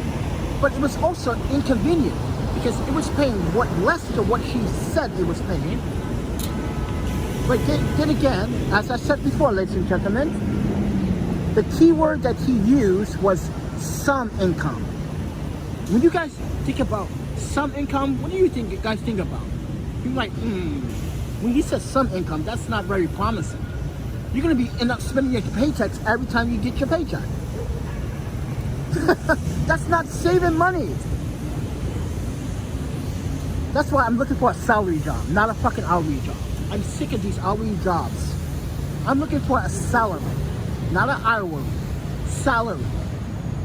That's why we are looking for salary. These hourly jobs are a bunch of games. They can cut your hours at any time. On a salary, they can't cut your hours. You still get paid what you were signed up to do. But on an hourly paid job, they can cut your hours. They can terminate your days if they want to. That is what the risk factor about working in a warehouse. If everybody knows this, in Wisconsin, there's a lot of warehouses, and I worked in a warehouse in Wisconsin. Everybody knows everyone got their hours cut because the time of the year. And right now, at this time of the year, Thanksgiving, Halloween, Thanksgiving, Christmas coming up. Oh, it's gonna be busy. But after that, it's not gonna be very busy. So what warehouse job you should literally look for? Go to Wisconsin. You're better off working in Wisconsin. Not in New Jersey. Because in Wisconsin, they literally tell you specifically, either you working for craft in Wisconsin, or you work for a beer distributor or whatever. But I did a lot of agricultural work in Wisconsin. I did a lot of activist work for Student International Services because I'm a member of the ISS program, which is called Student International Services at the UW. So when he said, I doubt that you can program languages, I'm like, are you seriously? Can he speak Japanese or Korean or Français? You speak French? You speak Portuguese? Come on, friend. Don't sit here and try to be this fucking dictatorship. Like, no, friend. Everyone in this conversation, in this channel, speaks a second language. From what I'm gathering, most half of you do. The other half is just pretending to be like, I own a cybersecurity company now. Like, I definitely don't want to get involved in that. This is why I tell people, I use VPNs all the time.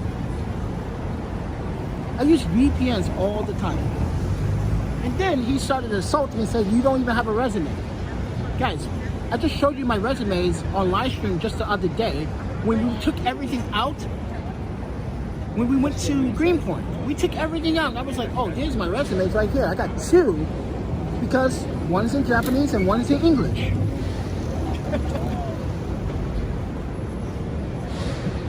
Japanese, Korean, a little bit of Thai, a little bit Chinese, Cantonese, Hadisha. Do you guys know any Muslim dialects? Yeah, yeah, a little bit of that. Yeah. It's not hard.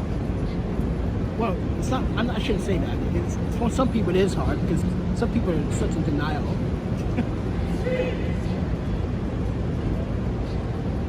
But little Japanese, little Korean, Thai, because I dated E. Yeah, E. This young lady. You guys remember E?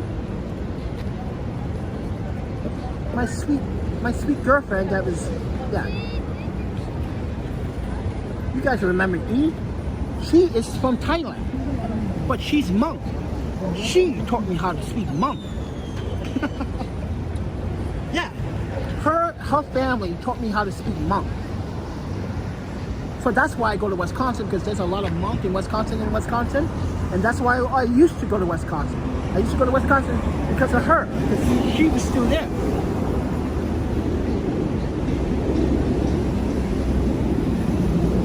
That's why my phone's in Japanese or in French. So you pick a language, and then I roll with it. Oh yeah, that's right. If you go to my Google reviews, right? Most of my reviews are in English and French because I translate the English into French.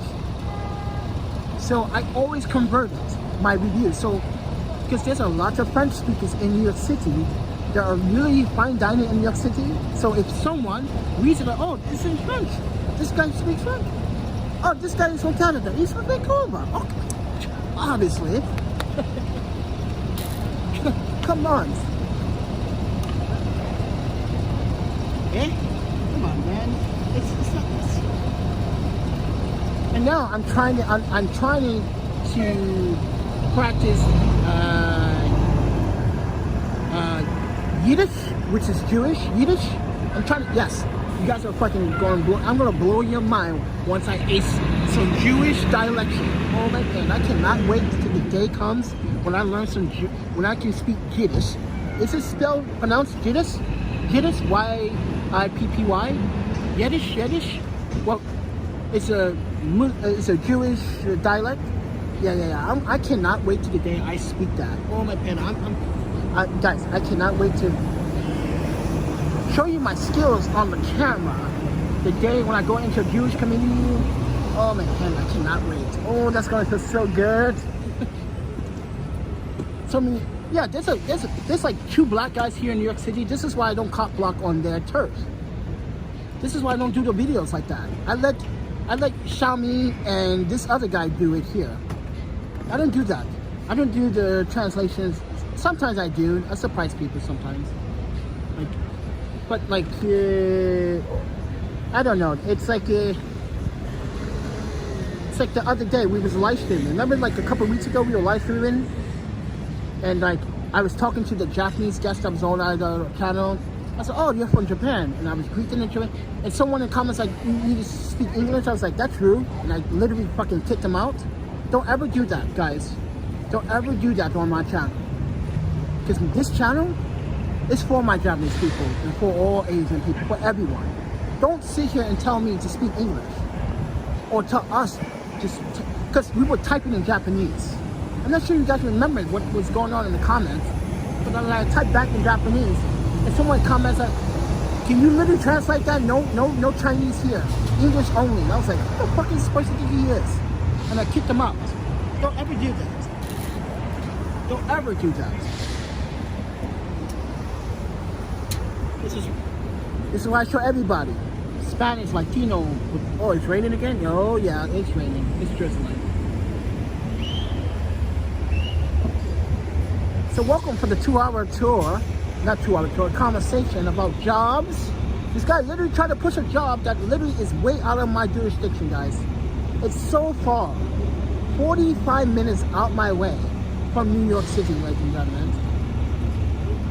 And he's gonna say some income.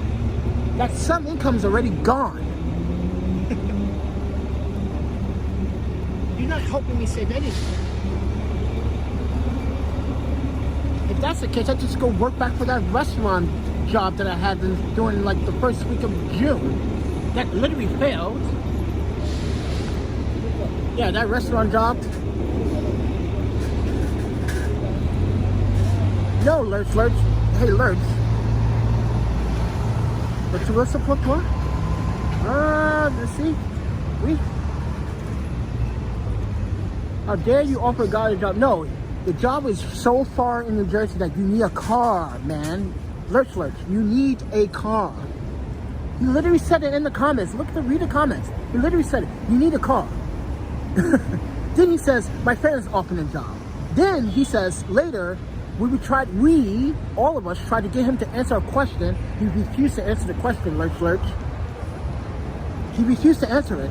And then now, all of a sudden, now he has a cyber security job or business. I'm like, what? But Lurch, it's going to cost a minimum of $11.75 to get to wherever I need to go out in New Jersey, right? A monthly pass on the New Jersey Transit is about $250, $260 a month. My check is already gone. I gotta pay cell phone bill. I gotta pay transportation for the city of New York City too. That means I gotta keep going back and forth. Then he said, why don't you just live in New Jersey? Oh, so you want me to live in New Jersey in the middle of a place that I refuse to live? Mind you, that New Jersey doesn't have anything that I'm looking for. Come on, how many people around the world are gonna say, I wanna move to New Jersey? Not many people are gonna move to New Jersey unless you have financial gain. Meaning that you have a really good career, salary job that is not paying hourly, but it's paying by salary. You can literally financially do a down payment on a foreclosure on a house in New Jersey. That's what people move to New Jersey for. No one moves to New Jersey to move to the ghetto, to get involved in some bullshit. No.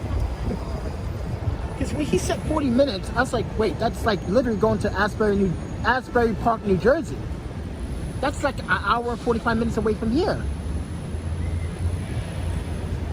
Yeah, Asbury Park, New Jersey is about 45 minutes from here, driving. About an hour.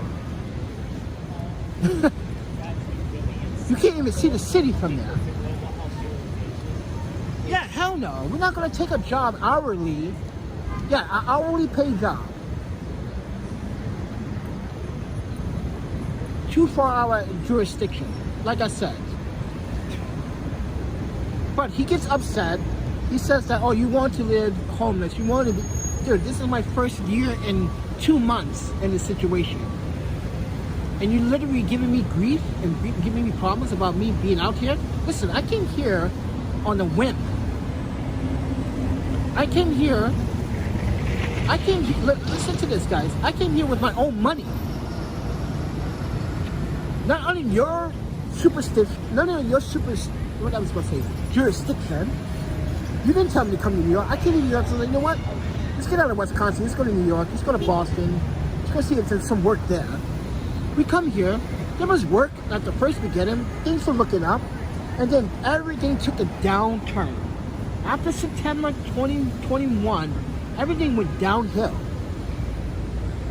Everything went downhill. Everyone kept calling for services for my photography, but it was like, yeah, I can't pay you, man. But you can't pay me, but you have $50,000 of jewelry around your neck. You driving around with the S-Class Mercedes-Benz. You can't pay me for my photography work. Oh my Panda, you guys are fucking kidding me, friends. You kidding me. Get out of here, friend. We go back to Vancouver or Wisconsin and deal with that bullshit. This guy's gonna try to offer me a job, hourly paid job in New Jersey, and then try to offer me a job in his so-called cybersecurity. I'm not even sure it's cybersecurity, because if he did have cybersecurity, he would have provided us with an email or a URL address so we could check it out for ourselves. But he didn't provide that to prove his point. Because if I'm arguing, listen to this, if I'm arguing that I have a security company, I'm going to emphasize it. I'm going to literally link you to my website. Go check my website first before you even go to that warehouse job. See if would you like to accept my offer. But then he said, oh, I'm not offering, but my friend's offering. But now he has a company. It doesn't make sense. It doesn't make sense. It literally is being a hypocrite. I'm not trying to, like I said, I'm not trying to bash him, but it doesn't. Everybody in the comments were like confused, asking him the same question, and he just wouldn't refuse to answer our question. it goes to show that people are not really being honest. They just want to prove a point. Not even prove a point. Prove something that's not factual facts. Don't provide me a job that is not salaried.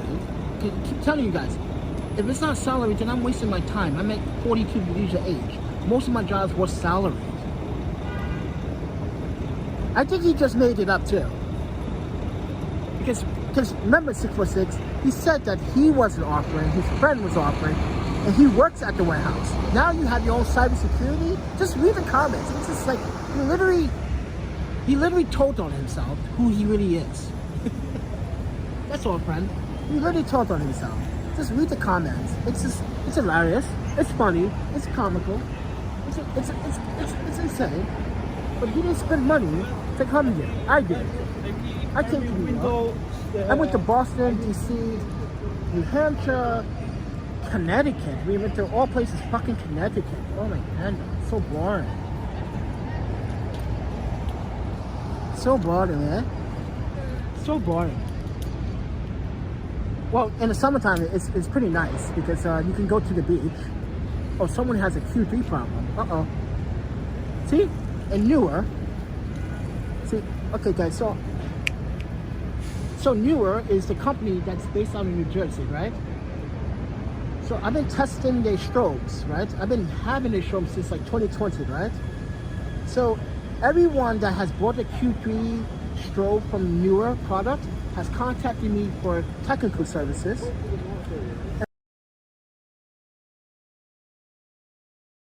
That is working on the Panasonic G5, or because I don't think the Q3 is listed on the GH5.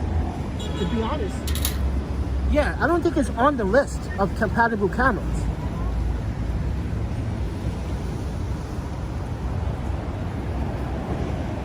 I need to tell this lady that I think, yeah. I don't think, I don't think the GH5 is compatible with, because that's a video camera.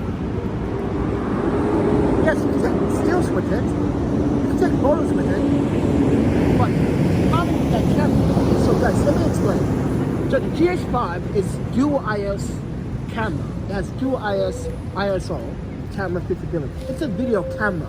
It's not really a photographer camera. You can take stills with it, but it's mostly a video camera. So it is not compatible. I don't understand why she bought the Q3 for a Panasonic GH5. It doesn't make sense. I need to like infiltrate that.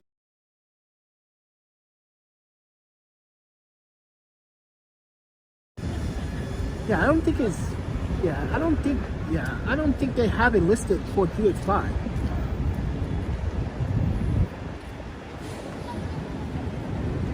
She said, I have the Q3 and the GH5. For some reason, she can't get it to work. That's because it's not compatible.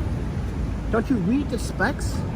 This is why I'm telling this is why I made that Newer Q3 videos about the product. You have to make sure that it's compatible with your camera.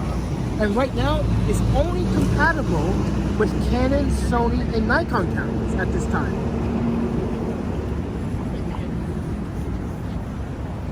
This is why I keep telling people, don't buy the Q3, buy the Gold Dogs.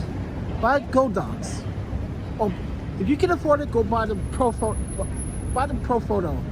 gear. Go to B&H or order from B&H. That's another reason why I came to New York. Because I literally need a fucking camera store that literally has what I need. And B&H has it.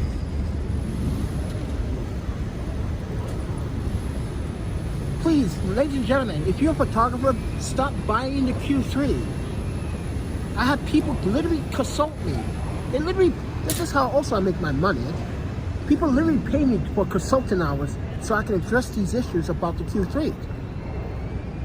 That's why Newer and I are in bad terms right now, because they knew everything I published and that article that I wrote was absolutely right about what their practices were. It's all about sales. It's not about practicality. It's not about the consumer. It's about selling. Sell. Sell this product. But no recourse.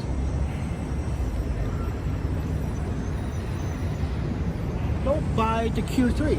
Ladies and gentlemen, if you're a photographer, stop buying the Q3. Go buy the Gold Dogs. hide. Don't buy the Q3. Buy the Gold Dogs. Because the newer warranty sucks. This is, so let me explain. I got the new, so when the prototype that I had in 2020 died within the first year, I told Newer, you sold me a prototype on Amazon. They never knew it was on Amazon, right? Michael didn't know, Sarah didn't know, Stacy didn't know. These are people that work at Newer. This is the people that I know. I talked to them, you know. You guys lacked the responsibility to know that which products you had. They didn't even know they even had the Q3 in 2020. They just released an update, firmware update this year for it. So it took them 2 years to address all the problems, but it still didn't address the problems. Because Nikon users are having problems, Canon users are having problems, Sony users are having problems because I had Sony. And I said, you know what? I'm gonna buy a Canon version too. And they all have problems. Yeah, and this is what YouTube does. This tender hot dick shit. This is disgusting, YouTube. You allow this, YouTube?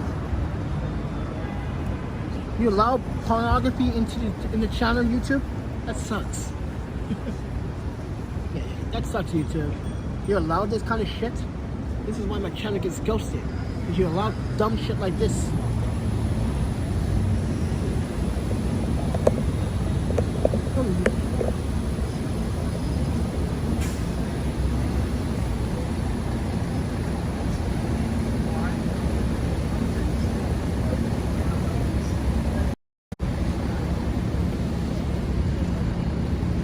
Alright guys, sorry, I was checking something.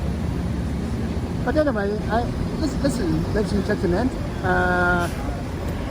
what you just witnessed in this live stream was a gentleman trying to offer a job, and then we all think that he made it up. Just to irritate me, I don't know. Who knows?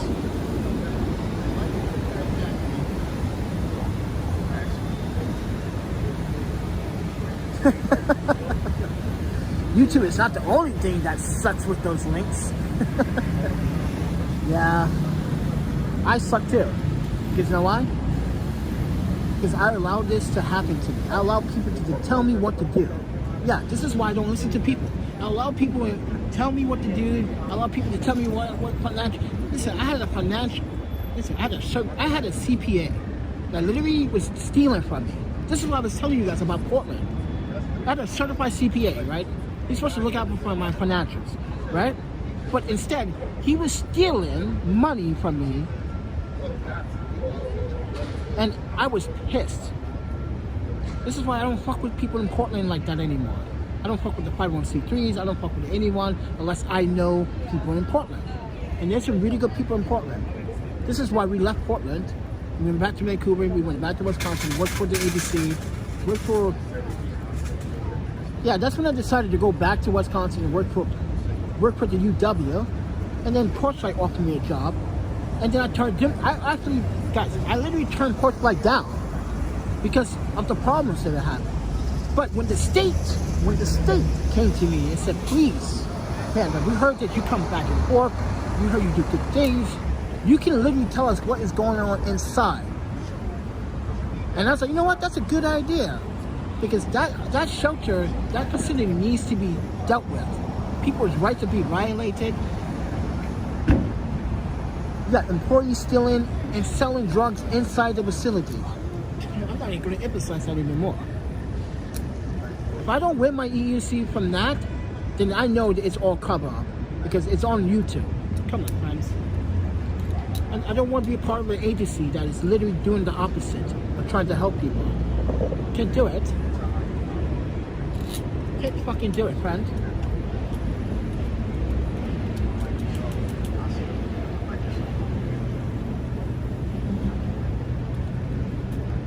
You got people telling you what to do? No, I'm sick of listening to people. I'm sick. No offense, ladies and gentlemen. I'm not trying to insult you. No. I am tired of listening to people and not listen to my own opinion and my own thoughts. And now within the year, I'm doing what I want to do. People are mad about it. Like, you're not supposed to have your freedom. You're not supposed to talk and express your own thoughts the way you want. You're supposed to listen to the man. Kiss ass. No, I don't even kiss my parents' ass. Because if I did, I would be kissing their ass right now. I would be in Japan right now, kissing their ass. But guess what?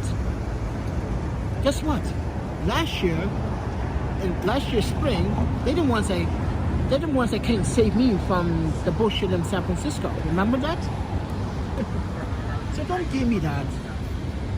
They literally said, you know what, one last time we're going to help you. Because they knew San Francisco was in trouble.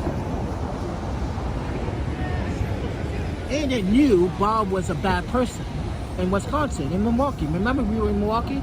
Me and my own parents contacted me and said, listen, we want you to leave Bob. Because it seems like he's back in his old alcohol routine again. He's drinking again. I can't be around that. I cannot be around that. I'm not gonna have someone drinking and driving and put my life in danger. Mind you guys, we fought on the third day I got there because he wanted to drive from Madison back to Milwaukee under the influence. And we stayed at my friend Nick's house because Nick was like, Panda's right, man. You're not gonna drink and drive at nighttime. Come on, friends. That's so reckless and stupid. This is why we had to leave. This is why this is what made me stop listening to people. Made me stop listening to people's suggestions and follow my own suggestions for once.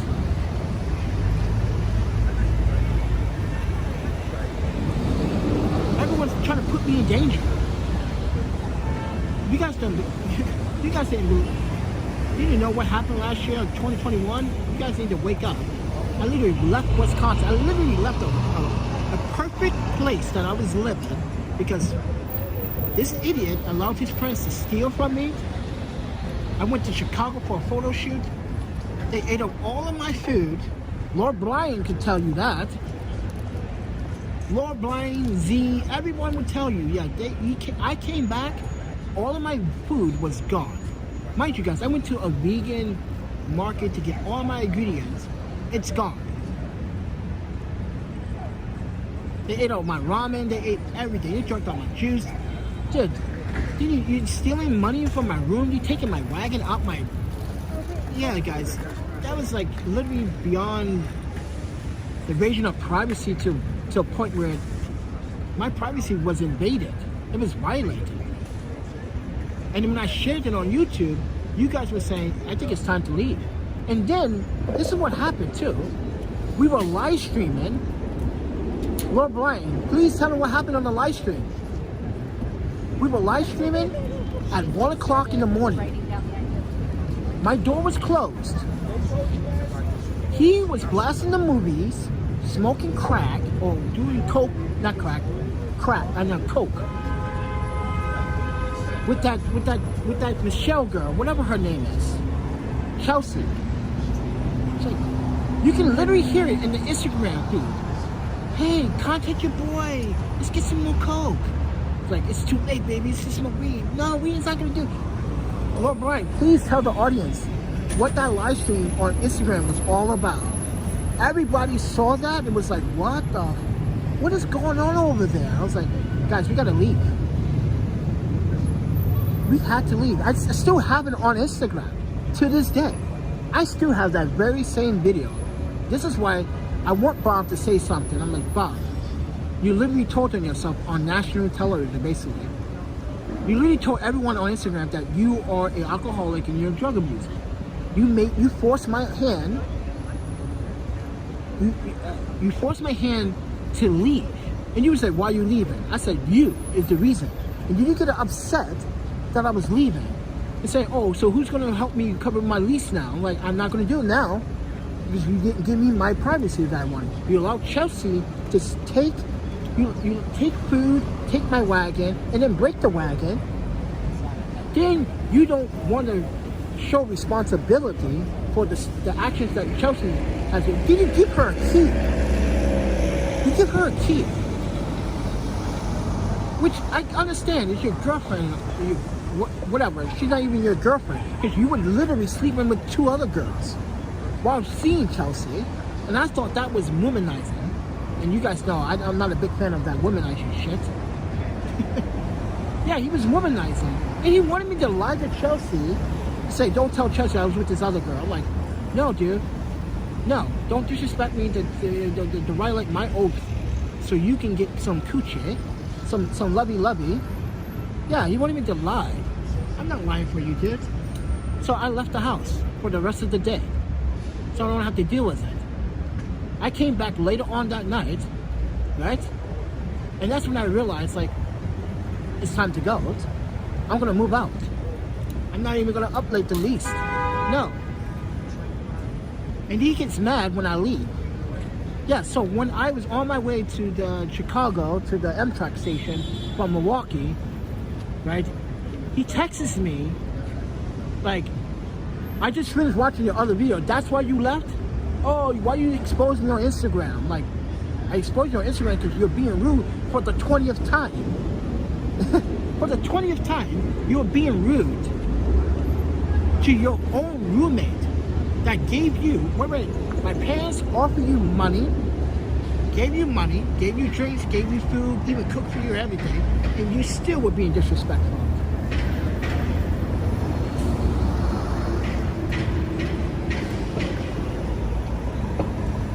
Still being disrespectful.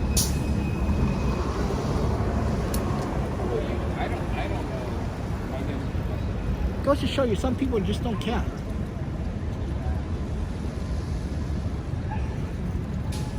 And that's why we documented everything that we did while we were there. How much money we gave him, how much money we spent on his, it's like how much money I lost because of him. Your friend came into our apartment, you knew, I think he knew his friend. This is what I think what happened. I think you knew your friend took the money and the possessions of my property. I think you knew, you just in denial of it. Because everyone else in Wisconsin was like, yeah, I think you should move out. Everyone, our friends in Wisconsin said, I think you should just move out. Like, you never were good with roommates. There was one roommate that was really good. Well, 2, actually. My friend Allah and Zach Hamill. He's a professional chef now. Like, and he was raised in, by the way, his parents are American, but he was raised in Thailand.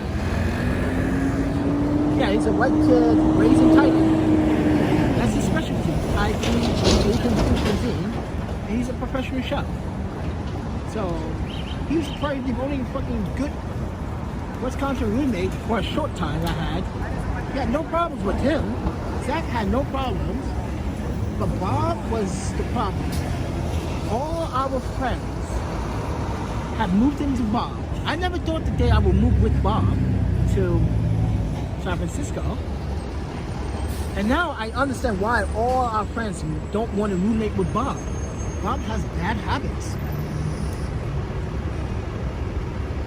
He has bad habits, and a bad habit as that. That's why we just say fuck drugs, man. You don't need to do drugs to make you happy. People are supposed to make you happy. So I suggest people should find someone to make them happy.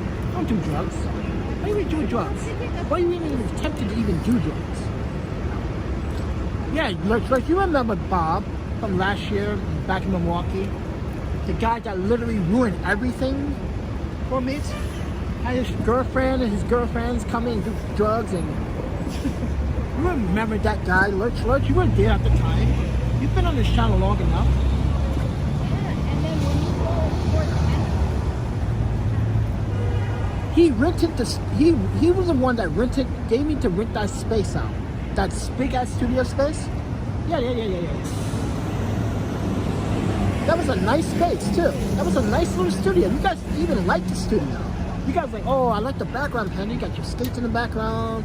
You got your Japanese samurai sword. You got your diploma up there. Yeah, I had my diplomas up there and everything. That was a good spot, right? Not anymore. It's a very nice spot. is it? This is why I don't like New York. New York is too expensive. It's not living friendly. You live in a fucking 8x12 for fucking two grand. That's crazy. You live in an 8x12 for $1,500. That's insane. Yeah. For $1,500, I swear to you guys, I can get a 3-bedroom apartment in Michigan for that much. I can go to Iowa and get a 3-bedroom apartment for even cheaper than that. I'm sorry, friends. I just can't do it. Not in a million years. I'm not going to be able to live in this city ever again. Not in New York City ever again. Visiting, yes. Living, no. It's impossible. You literally have to have a really, guys, in order to live very, very comfortably here in New York City, you're going to be making at least $80,000 a year. 80,000. At least 80,000. Comfortably. You want to live good, you want to live the high rise, like my friend Mike that lives on 57 on Billionaires Road. Yeah, his parents have salary jobs, right? And even they told me, like, Panda, they even told me, don't do salary jobs, don't do hourly jobs in New York City. That is a waste of time. Waste of time. You know how many people told me that? It's like, it's a waste of time.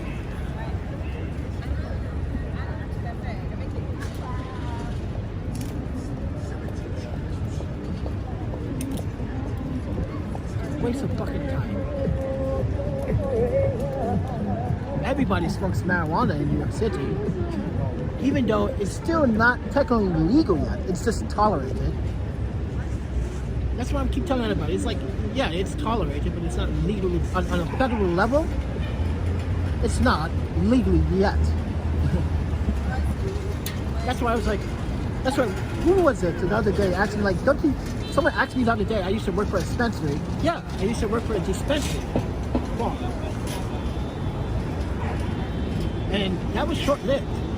And I'm telling you, the licenses, it's like, the guy literally paid $2.5 million for his license. This is what I'm telling you. Wait till it gets to a federal level in New York City. You're gonna have agents walk around smoke shops, making sure no one's selling marijuana without a license. And they want the license, they're going to pay a hefty fee for it too. And then they're going to want to know who is your supplier, who's your farm distributor. Yes, it's called farm distributor because your farm distributor is who you get your contacts from. And they have to account every single pound, ounce, inch, and you got to write legitimately. We had to literally tell you what's inside each product, what is it made of, the components, what's the chemical reactions, the component, everything is listed by the federal level. This is why when New York gets to that point, which is going to be soon because you see a lot of posters on it, because this New York governor state has these posters saying be conservative of your marijuana usage. That's a sign that they literally are trying to push it. They're trying to make it happen. But for right now, they want people to be very conservative with it, but people are really not being very conservative with it. Because people are literally, just yesterday alone, people literally were walking down the streets. I was like, wow. You don't even see that in Portland, or in Colorado, or in California, really. People go to the park and smoke it. Yeah. But here, people just walk around, they smoke it, they don't give a shit. They don't care. They blow in someone's face. It's like, that's what it means to be conservative. To not blow it in someone else's face. Not everyone agrees with the marijuana thingy. Okay, so put it like this. Not everyone agrees about the smoking situation, but the edibles and everything else, yes, that's fine.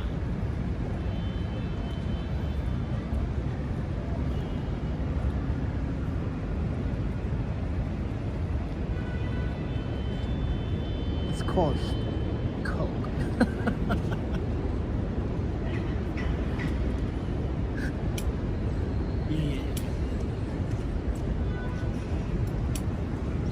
And by the way, if you do come to New York City, don't stay at the HI hostel.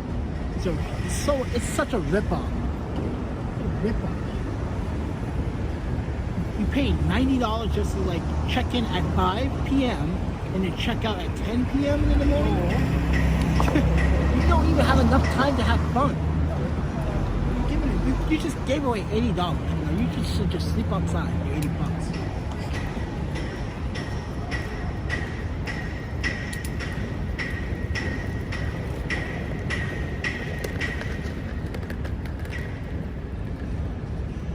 Yeah, I'd rather sleep outside, but it's not worth it.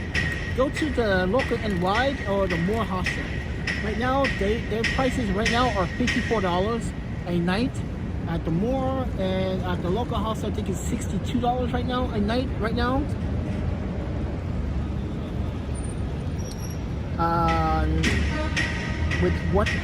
Hey, have a good day. Are you gonna rob a bank for me right now? Because if you are, please take enough for everybody in the comments. Please take enough for everybody in the comments too. Not just for me, but everyone that is on living on poverty lines. That's how I'm gonna see it.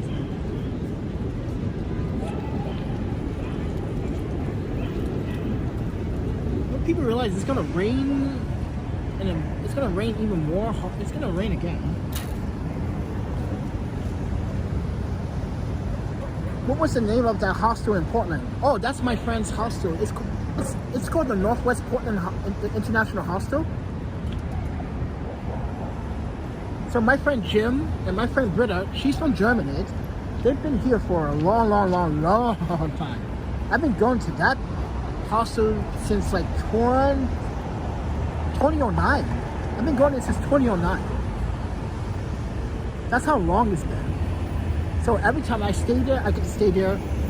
My first 2 nights are free. I told Jim, every time, Jim, you don't have to do that. He goes, no, you've been loyal to us. Like, I've been loyal to that hostel. But it's also, the reason why I'm loyal to that hostel is because I used to work at another hostel in Latoria, St. Latoria. It's a hostel in Vancouver. So it's an affiliate.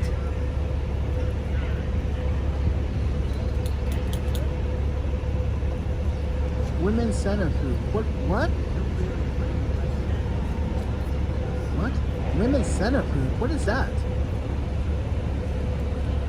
But yeah, that hostel is the best hostel in Northwest Portland. Period. It's the best hostel there is. It's affordable. You have free Wi-Fi. You get free entertainment. By the way, they have an Instagram. Go follow them on my Instagram. The Northwest Portland Hostel. If you can't find it, it's NW Portland Hostel on Instagram. And there's a lot of German activity there. That's why I go there, because it's fun. Lots of good food. They even got their own cafe. And they're vegan friendly. Oh my God. That's why I go there. I go there for that main reason. It's because they're vegan friendly and they make some of the best Belgian fries you could possibly get. Since Germany, I haven't had good Belgian fries. No, New York City did have one place back in the day when me and Yuki was here. There was one place, a Belgian place on 2nd Avenue. It was like off the corner of St. Mark's Place. But it's not there anymore. That's why Yuki and I was like, oh, fuck this place. This place has got rid of all the good food. They put all the stupid shit. It's like, there used to be so many like Thai restaurants, Tibetan restaurants down there in the East Village. Now they're not even there anymore. Yeah, I actually did several videos for them. And did an interview for the Instagram during the pandemic, because like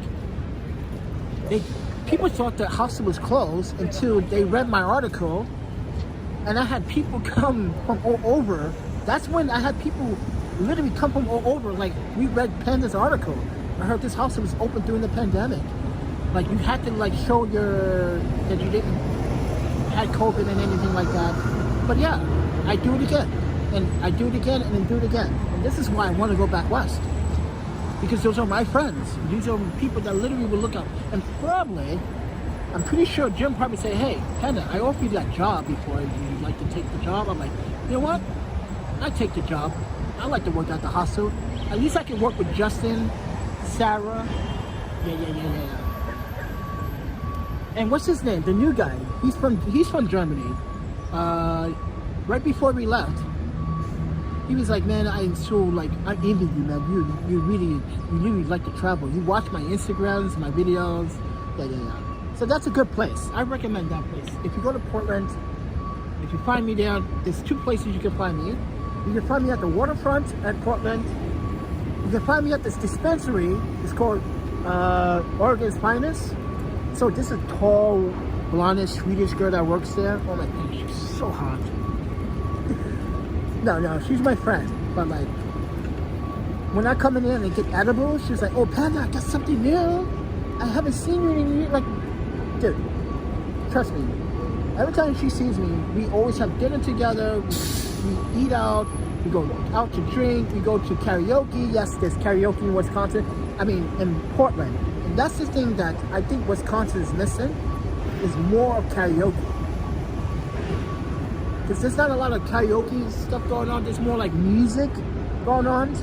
And I mean by like artists are playing, artists are shooting, artists are like performing on live stages, artists are doing a lot of things.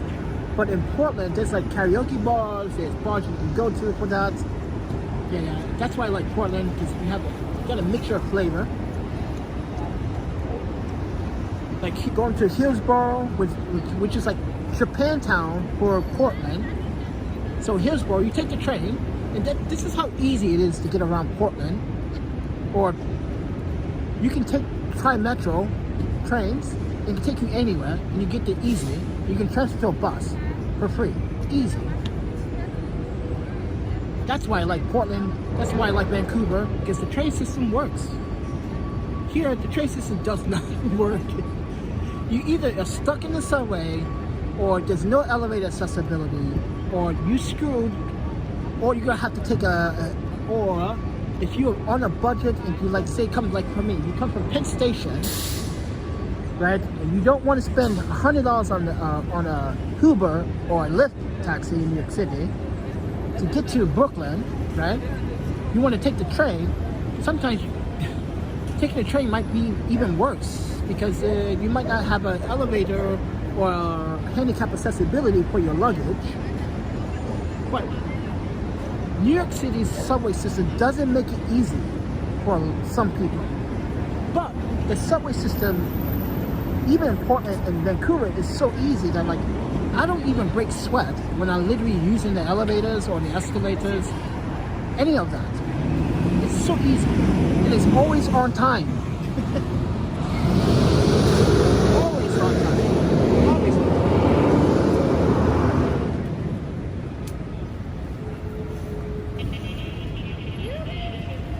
Alright, I got more time to kill, so I'm gonna kill the video into 4 hours. Even though I can live stream for 24 hours. Yes, I have that ability to live stream for 24 hours. I'm not gonna do that. I do that on another day.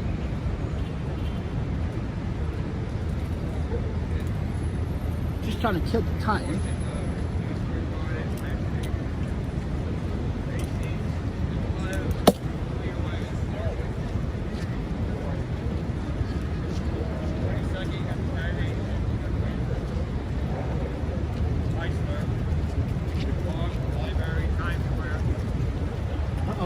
It's a tour guide. See the credentials. Yep, certified U.S. tour guide. Yep. See, told you. Certified U.S. tour guide. How did I read that from over here? Because I know all the badges. As a journalist, as a documentarian, you gotta know all the credential badges in New York City. So someone comes in, someone tries to play fake cop or fake policeman, you know, or fake whatever.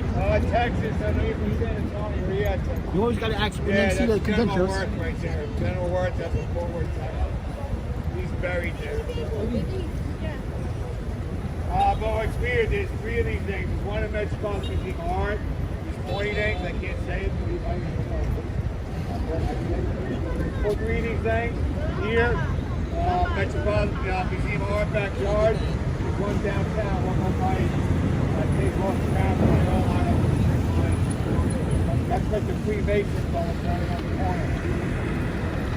Hey dude, you got a plastic sticking on the engine. Oh my god, I hope that don't catch on fire.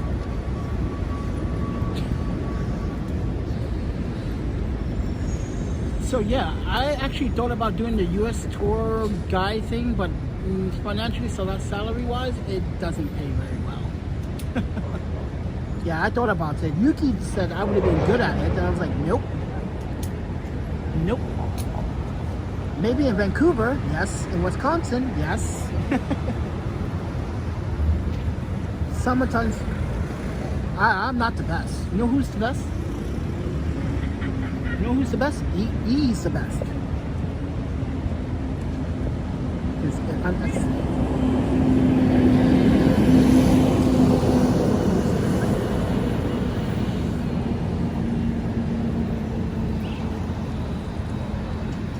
You see that young lady in that photograph right there? She's the best. She never did drugs, never begged for anything, never complained, never did anything bad or harm to me. Nope. So she's the best. I'm just a tool. Because that's what we all are, right? We're all tools for something, right?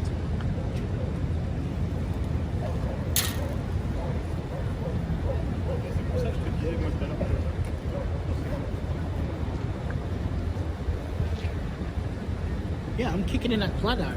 I should be. You know what? We should have went to. I never thought about that. I should have went to the. What's that part of Brooklyn? The downtown area. What's that part? Not where the Brooklyn Bridge is. The shopping mall area. Is that Atlantic Avenue? I forgot what it's called. I know you can take the A train there. What's the stop that you get off? Oh, okay, I got it. Hoyt, Skimmers, something? Something Hoyt, Skimmers, something, some stop in Brooklyn. Oh, someone got the Nikon out. Oh, the telephoto. Don't let me bring out my telephoto. She's a big one. She's nasty. So yeah, guys, if you're a photographer, if you're traveling to New York, just listen. Bring a wide angle 11, bring a 15 mil, bring a 24 or 28 wide, bring a 35, bring a 50, an 85, and bring a telephoto. Always bring at least a 200 mil lens. Always. Please. Look, it's about to rain again too. You see it? You see it? Oh, this rain is not done yet. That's why yesterday when I was standing out in the rain, everyone's like, "You're not wet." I was like, "I'm from Vancouver. This is normal." Standing in the rain is normal for us. It is so normal. This is why I keep stressing to everyone, like, guys, winters, me being outside as a professional traveler, as a hiker, as an enthusiast, it's like, it's normal. This is why homelessness in New York City, like, honestly, should be easy for you guys. Because homelessness in Vancouver is much, much, much harder than New York City. Much harder than New York City. These guys are literally sleeping on snow 24/7. These guys are literally embracing the cold impact weather, the wet, consistent rain and weather. Yeah. This is why I was like, if you want to compare New York to Vancouver's homelessness has it worse. Because they are dealing with, you have a subway system, you have shelters here. There's not many shelters in Vancouver, there's not many places, but there's a lot of drug places you can go to do your drugs. But when it comes down to sheltering people, it still lacks a ability, but it is much tougher. That winter in Vancouver is no joke.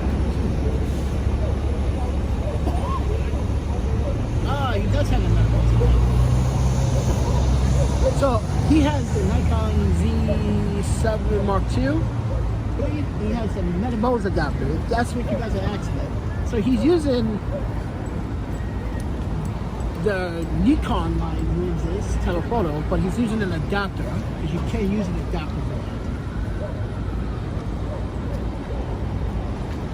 So if you have older Nikon lenses, yes, you can use it on your new Nikon lenses with an adapter that you buy, but take it with a grain of salt. Yes, I love gear, and all my cameras are right here on this wagon. I'm not gonna take them out because I don't want people to know what the fuck I have.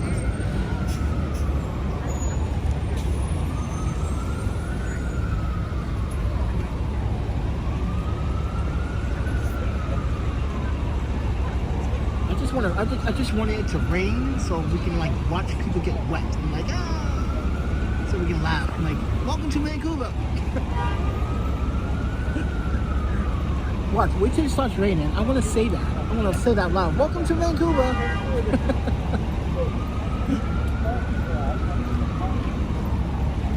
I wanna jerk so much chin right now. Oh yes,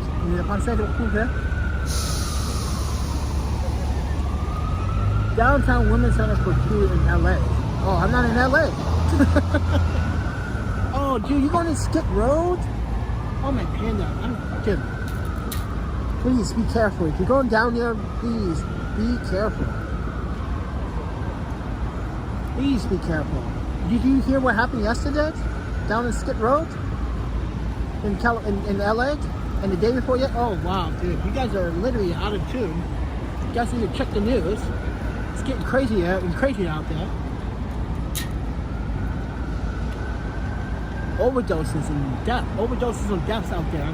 Yeah, it's getting crazy. This is why we're like, we're not gonna go to LA this time.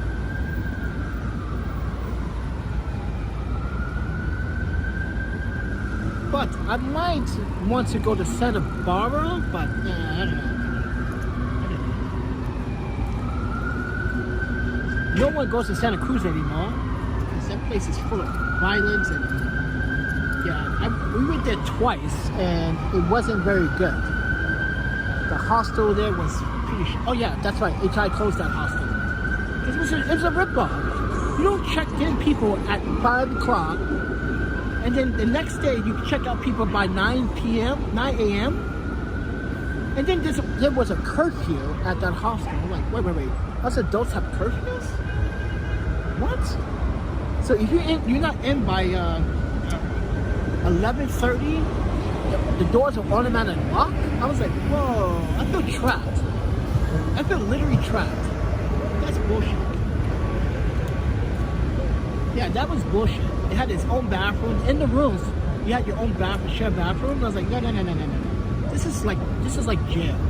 This is like jail. I'm paying for jail services right now. If I wanted to be in jail, I would just do something bad.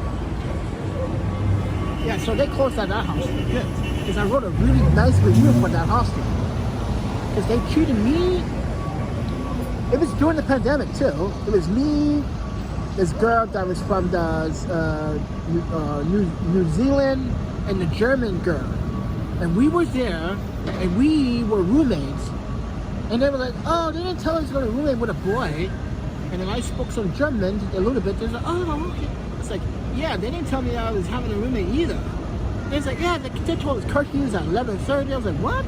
They didn't tell me about that. So I go downstairs to the front desk, and she's like, yeah, curfews at 11:30, doors lock at midnight. So if you're not in, you will be locked out. I was like, what is this, jail? I have a right to go out and eat. I have a right to do my job. I'm a videographer and photographer. What are you trying to keep me in a house doing? Like, am I punished? And that's when I decided the same day to check out. It's like, you know what? I'm going to check out. I'm going to go back to San Francisco and go to the houses there.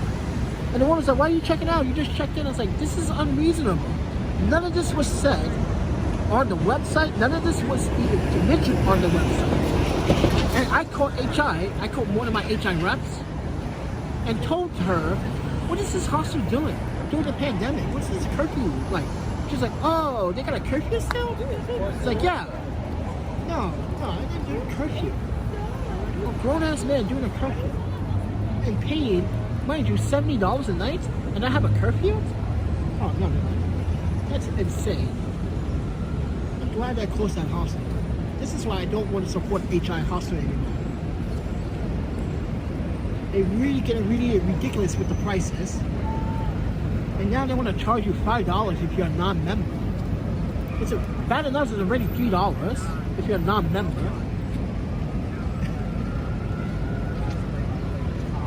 Now they want to charge $5 for non-memberships. Then they want to charge $5 to hold your bags for a day per bag. It's like, wow.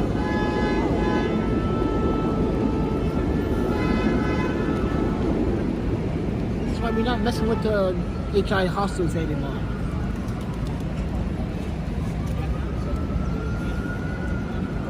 In that hostel in California, the Mutual Hall hostel, I never stayed here again. After that shit happened, oh my God. That was you guys didn't read about that? Yeah. San Francisco literally fined them for literally housing me with someone that had COVID. Even though I didn't catch COVID, mind you, this guy had COVID. And he was living there. And they put me in a room with someone living in a room. And I told this guy, you put me in a room and there's someone's living inside and his stuff was on my bed. And not only that, he's telling me he had COVID? What? Yeah, that's why I wrote that article and I wrote that review. A lot of shady practices in San Francisco. So yeah, you guys want to know my recommendations? The Orange Village Hostel in San Francisco is your best bet. It's owned by Korean, and the Korean woman that works there, her name is Puka. She's pretty nice. Her husband, on the other hand, comes on the weekends. He does like all the maintenance stuff and stuff like that. So when we were there, you guys see it on my channel. We stood there more times than we stayed at HI. You know how HI was kissing my ass during that whole pandemic? Like, oh, be super, remember Panda? Like, we don't want to lose you. No, you're going to lose me. This is ridiculous. There's no hot water. There's no water. What is this? This is garbage. Then you come to New York City, go to other HI, it's the same thing. It's like you guys are colluding on stealing customers on money.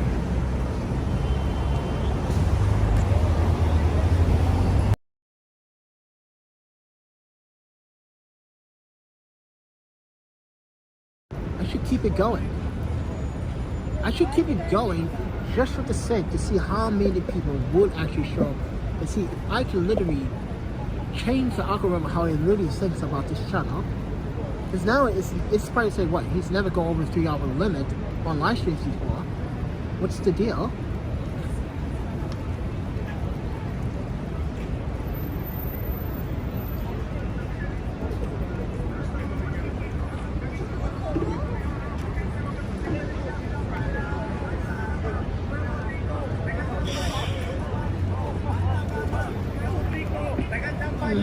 Got a pump. Where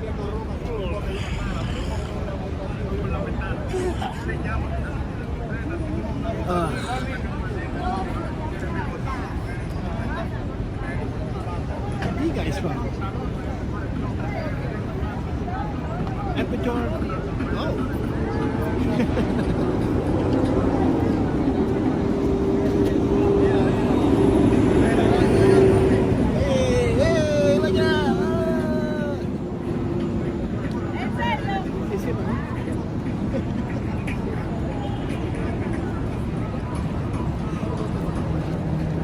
Working it though.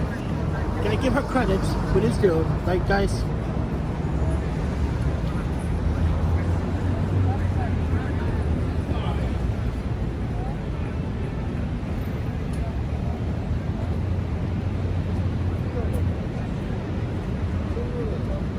That's why I asked, where is she from? She's from Ecuador? Because like Ecuador people are like, they don't care. Popular or not. Because when I was in Mexico City, there were some people from Ecuador there. Oh, dude, at the hostel there, it was so cheap. Dude, that hostel was so cheap. It was 8 pesos for the hostel, right? $8 for a peso. But when we went to the market, so there was like a seafood market down in Mexico City. It was like 3 pesos for like 3 tacos, like 3 pesos or 2 pesos, something like that. It was like the best. Excuse me. Is your name Panda? Yeah, I got I that. watch your videos from time to time. I appreciate you. I don't agree with everything you say, but don't have to. Right? If you disagree, I respect you. And you're a very strong person. My name is Stephen Brown. You had blocked me on YouTube one day. So I was going back and forth with you about something about a job or something like that, but that's okay. But you're a Stephen very Brown. strong person, very intelligent. Yeah, And I know I am. and That's why I don't, first and foremost, I don't let no one doubt my ability. When people doubt my ability, that's when you're talking to the wrong friend. Yeah, you Talk to the wrong friend. I got you on right now. Right. I was working in the building right there. I'm working right now. I work all over the different buildings around Manhattan. Correct? I live in Madison Avenue right now, maintenance. But Right. every now I started watching it like months ago. Yeah? The first time I watched your video, you was at Broadway Junction, the train station. I just started watching even then. Yeah, I was doing tours, yeah. But you've been on for a while. But that's the first time I started watching your YouTube video. And I watch a lot of different videos, but like you're interested. You know why people don't agree with me? Because first and I agree. foremost, No, I agree with some things you say, but there's some things like my closest friends I don't agree with everything they say. but do you have experience like I have? Exactly. Your experiences. Everybody has different experiences. Correct. Like I don't agree with everybody's lifestyle, but their lifestyle works for them. That's why I always say take it with a grain of salt. As long as they're not hurting anybody, you're not abusing anybody, your lifestyle works for you. Right. My lifestyle, I do maintenance, I do electrical wiring, I do different kind of Yeah, jobs. that's your passion. But I do a lot of, I like your hobby also, like motorcycle, like cars and stuff. But that's my passion. And you learn different passions. You learn different hobbies and things in life. By traveling in life, going to different countries, different cities, different states. That's life. You know, life is a journey. But I got them right now, and I don't have to do the cash app and stuff like that. I was watching, I said, oh, you got to on the side of the park right now, Madison Park. Let me go hit Yeah, people don't know this is called Madison Park. Madison Park. But people think that this is called Flatiron Park. No. It's not. But you see this park here, this area right here? Most of the people you see out here right now, 30, 40 years ago, they wouldn't be over here. So you're from New York, originally? Yeah. So let me ask you a question, because a lot of people always want to ask, is this a donation? That's you. What do you want to do with it? $20 donation, everybody. It's just you, you know? So let me ask you a question. I'm on my lunch break right now, so I can over here. Okay, so as a New Yorker, Yeah. what do you find so difficult about the system that's not working for the people? It's working for those that it's supposed to work for. Okay, speak up a little bit. It's working for those that it's supposed to work for. Right. It's not going to work for those that it wasn't designed to work for. Because they keep people entertained. They keep people blind, deaf, and dumb. Society is not worse. It's just more people, so it's more exposure to more of the chaos and the hypocrisy that's always been there. It's just more of the same thing with more people, and it's more access to the same thing. But it's just hypocrisy. People are living in hypocrisy, living in an American experiment that's deteriorating right before your eyes. You said it, American experience. It's deteriorating. Yes. It's a global pandemic of hypocrisy. It's what you see right now is deteriorating. It's being dismantled right before your eyes. But you're watching the NFL, which is nothing wrong with watching sport. I like No, all it's not sports. what the boss. But when that becomes your life and you just become blind to the reality of everybody else is suffering and what's really going on in the world around you, then there's something wrong. It's not saying you created the problem. The problem is created by those that's not even around us no more. Correct. That ain't even alive no more. But these individuals are so wicked and demonic that they created a system for those that come after them can benefit, like Trump, for instance. That's why I was trying to emphasize, Right. like, I grew up in different countries. When I came to the States, when I was young, Like I said, this is a it was global totally problem. different. It's a global problem. It's totally different. It's a global hypocrisy. It's a global demonic system. But some people are just in denial about it. No, it's all over. I've been all over. It's all over. Yeah, it's You all can go over. to the Caribbean, it's all over. Yeah. You go to Africa, but it has a source though. It came from a source. It wasn't always here. The society wasn't always sick as it's been the last few thousand Correct. years. Past few thousands of years. It's gotten even much Human beings worse. have been here for a very long time. I'm talking about eons. Eons we've been here for a long time. And we was here for a long time getting along, eating healthy. But a system came into existence a few thousand years ago. A system is that caused the problem. And that system is like water. Everything about that demonic system has gotten into everything in the system. It's gotten to every thought, every function, everything that you see around you. That system has gotten into everything. It's gotten into your mind. It's gotten into where you think. Most of your thoughts, it's not even your thoughts. Your thoughts come from the environment. Right. And your thoughts are being engineered by a source that you never even met. This is why everybody needs, the whole world needs to be re-educated, especially in this country. Needs to be re-educated, but it's the whole world pandemic of a psychological dysfunction. Yes, Psychological dysfunction is where you see so much violence. And I'm pretty sure my ex-wife Yuki will agree with you, because we talk about this constantly, but she also says that no one's going to agree with you. I appreciate you. No one's going to block me on YouTube, though. Yeah. Stephen, my name is Stephen Brown. Stephen. I didn't block you, Stephen, but I have moderators. Yeah, they probably do, yeah. I never cursed nothing on that, you know? But I don't think they blocked you. I think they blocked. No, there's another Stephen Brown. That guy. This guy's from California. So my moderators, because they are on here right now, moderators, can you guys do me a favor and go into the tab? We ain't losing money, dude. No. I'm the one that tried to get you to go to the dough frame. They was looking for photographers who could do journalism. Yeah. Let me explain about the dough frame. So I used to do with them in Wisconsin. That's why I told you. I used to do with them in Wisconsin. And they wanted me, totally different. Right. This here is totally different. right, but they wanted me to do something that I didn't want to. They wanted me to work for free with those images. And I knew if I were to contact someone from HR, because that's where I have the contact, they're going to say, hey, do you do pro bono work? That's always has happened here. Okay, I was looking for myself. But here's the problem with that. Is that every time since I've been here, I went to every agency and said, hey, you were willing to do pro bono work for a few times, and then maybe no, it doesn't work that way. I'm an LLC licensed legit photographer. I literally spend money on the license. I literally spend time on it. And you're telling me that you want me, this is why I was telling people in New York City, you want me to give you free work, but you walk around with $300 pair of shoes. They're not going to make you free. You're going to get paid from the moment you start working for them. Right, I know who they are. No, But I met George McDonald. He was a beautiful. He named the program after a woman, but he used to give. But it's not George McDonald who I'm going to react to. No, George McDonald was the founder of the Right, but he's not the person that I'm going to react to when I go for He passed away. Right. He passed away. It's going to be someone else that's going to make their own suggestions, their own policies. I know who the people are. Right. I'm not trying to say which one. They're good professionals. I watch your videos and go, this guy is a professional photographer, man. But shouldn't be your situation, man. If I had, It's only been 1 year and if I had 3 a months. situation, man, you better, you know. No, but the thing is, I made a choice. Yeah. See, this is what people don't There's a lot. understand. You are better than a lot of. There's a lot of professionals out here. I'm listening to you talk on the video. But people You got a lot of fans out here you don't know. You I need to know. probably meet them, but they like the way you narrate stuff. They like the way you And talk. sometimes I get And angry. they don't agree with everything you say, like nationalities about black people and all this stuff. I don't agree with a lot of these, like the guy, what's his name, walk wide fly, and Yeah. kid, what's the other kid, Action Kid, and the Traveling Man, the urban.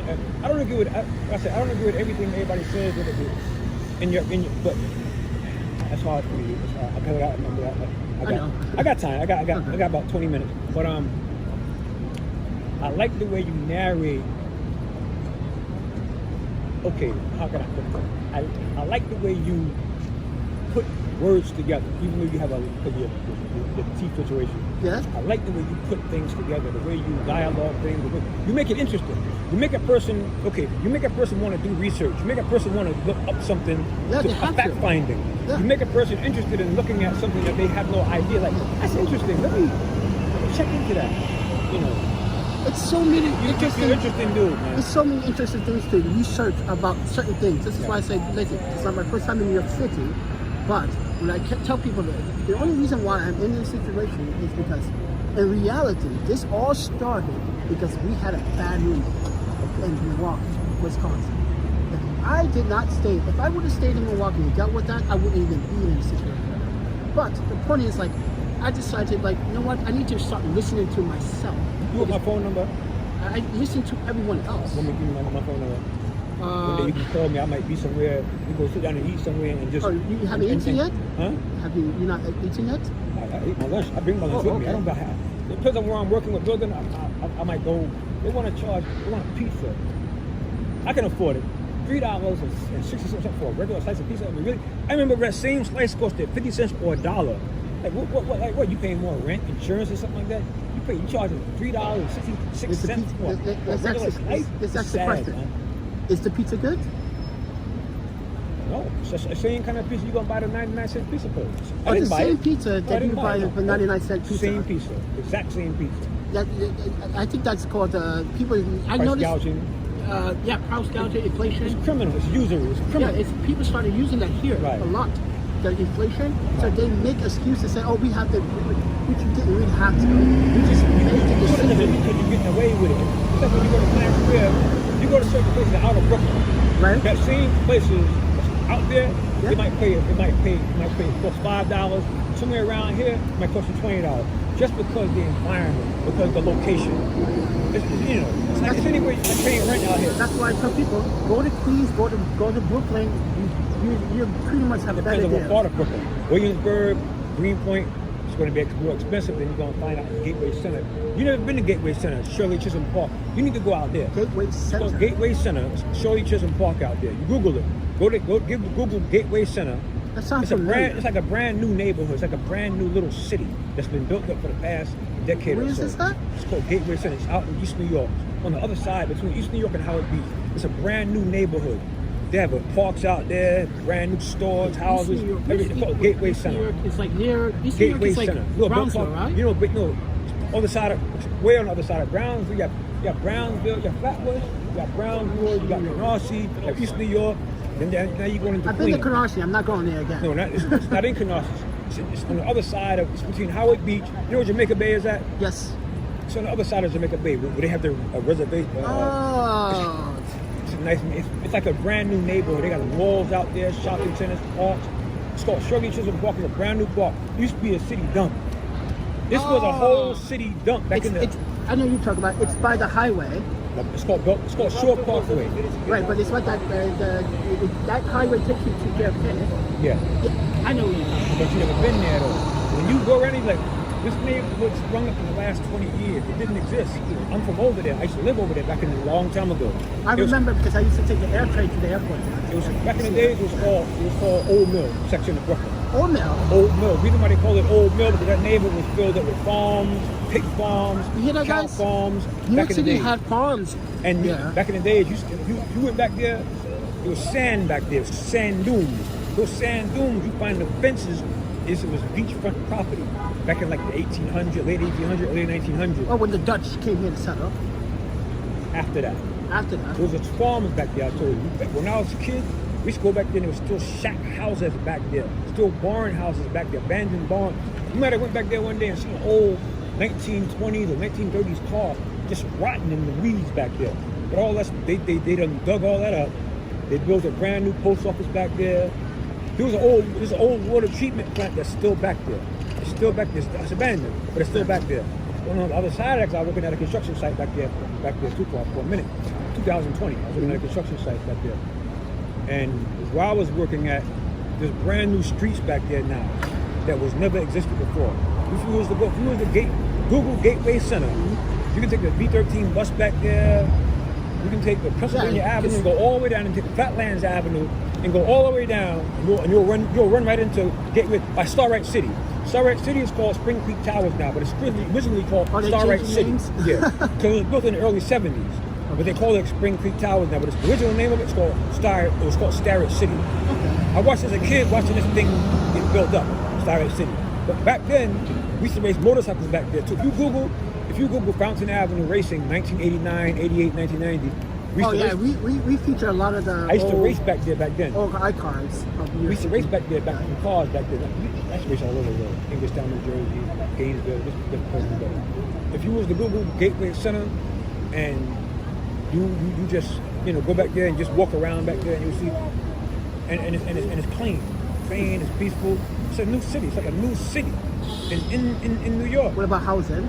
Huh? What about housing? And they got affordable housing back there too. Okay. There's places you can go and just chill, you know. But they still need more housing in the city. More housing.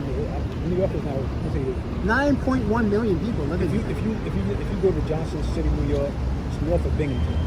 You can rent a nice apartment. Binghamton, New York? Binghamton, New That's York. like upstate. Johnson City. It's called Johnson City. Yeah. Binghamton, you have Johnson City. Yeah. If you rent an apartment up there, you might be paying $300 to $500 a month rent.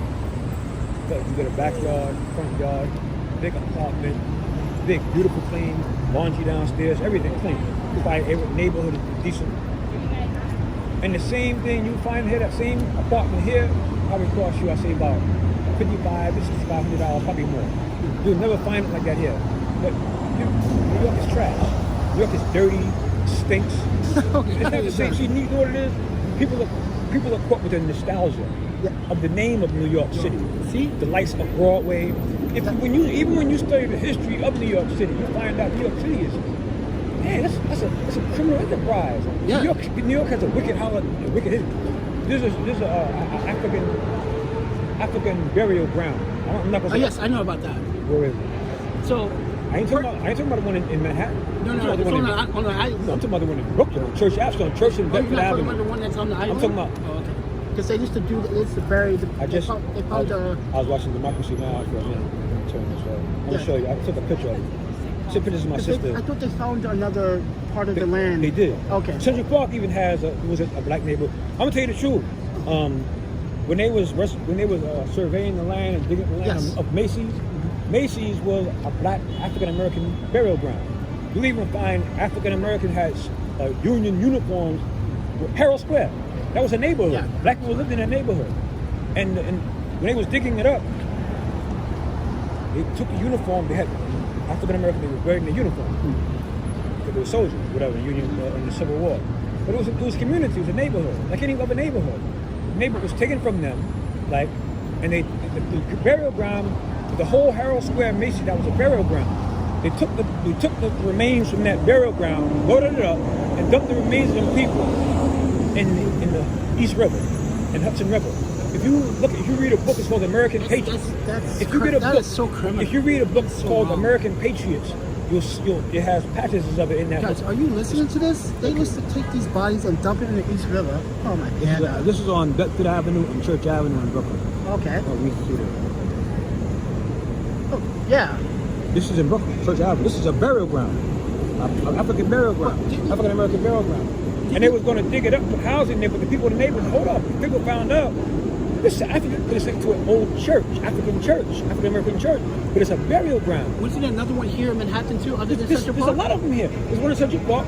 There's one in Washington Square Park is a African burial ground. There are African Americans bodies buried into that park because that was an African American community.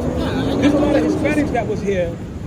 There's a lot of people from Puerto Rico, like Schomburg. Schomburg was a black Puerto Rican. African American, he's a dark-skinned Puerto Rican from Puerto Rico. But he started the Schomburg Research Center because he didn't want the Castilian Hispanic, the Hispanic, Caucasian Hispanic culture or the ideology to dominate the mind of his people from Puerto Rico, from the Borinque people, right? And he didn't want that to happen, so he started the Schomburg Research Center on 135th Street in Harlem. It's right 135th Street. It's right across the street from the Harlem Hospital. It's right across the street. If you walk into the Schomburg Research Center and just go through that, you'd be like, I never knew New York was New York. New York is not what you think it is. New York is not. These people come here, they think this is New York. This is not New York. I always say that. This is not New York. You want to go to New York, go to the outer boroughs, go to Queens. Talk to the old timers out there. Go to out of Queens, Jamaica, Far Rock. The people. I ain't talking about it's the people. I ain't talking about the knuckleheads out there in the street. Yeah, not the knuckleheads. People that worked out there for 50, 60, 70 years. Talk to them. Yeah, that's and what then you'll learn about neighborhoods. Even go to Howard Beach. Talk to those Italians out there. They'll talk to you. Oh yeah, there are Italians out there in Howard Beach. They'll talk to you. Go out there to But right now, I'm actually studying Yiddish. You know what Yiddish? I was trying to learn Mandarin. I know some Mandarin, but I gotta go back into my notes, letters and everything, the words, Yeah, letters, just Cantonese, you know, the dialect of Chinese. But right now, I'm trying to do the Jewish Yeti, so I can study that. So I want to practice that because, like, I met this Jewish guy in Long Island City. He said, You got paper? I'm gonna give you my telephone number. I don't have a paper. I have a phone. It's a number? Oh man, you got some paper, huh? It's just ink. I don't have it. Yeah, normally I do everything on my phone. Oh. But yeah, I'm studying Yiddish because I met this German Jewish guy in Long Island City. He thought, because he heard me talk Japanese, and he came to me and said, and he was like, hi. And we started talking. He says, the only thing is, but he said, I will be amazed if I would study Yiddish. I know Spanish and Arabic. Also. Arabic as well? What's the number? 347. Come on, man. You doing live right now? I am live. I'll write it down. I'll write it down.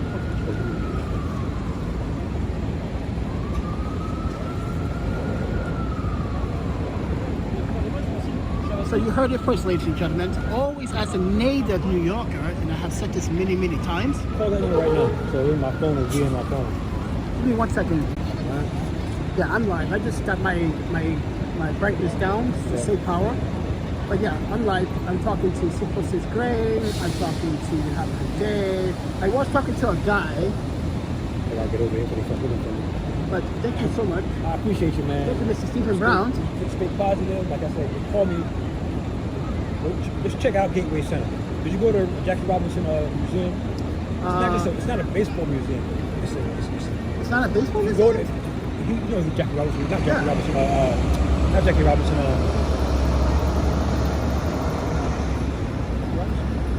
Yeah, Jackie Robinson. Jackie Robinson, the baseball. Yeah. Go there, right? And it's more than it's like a research center. It's like a walking history.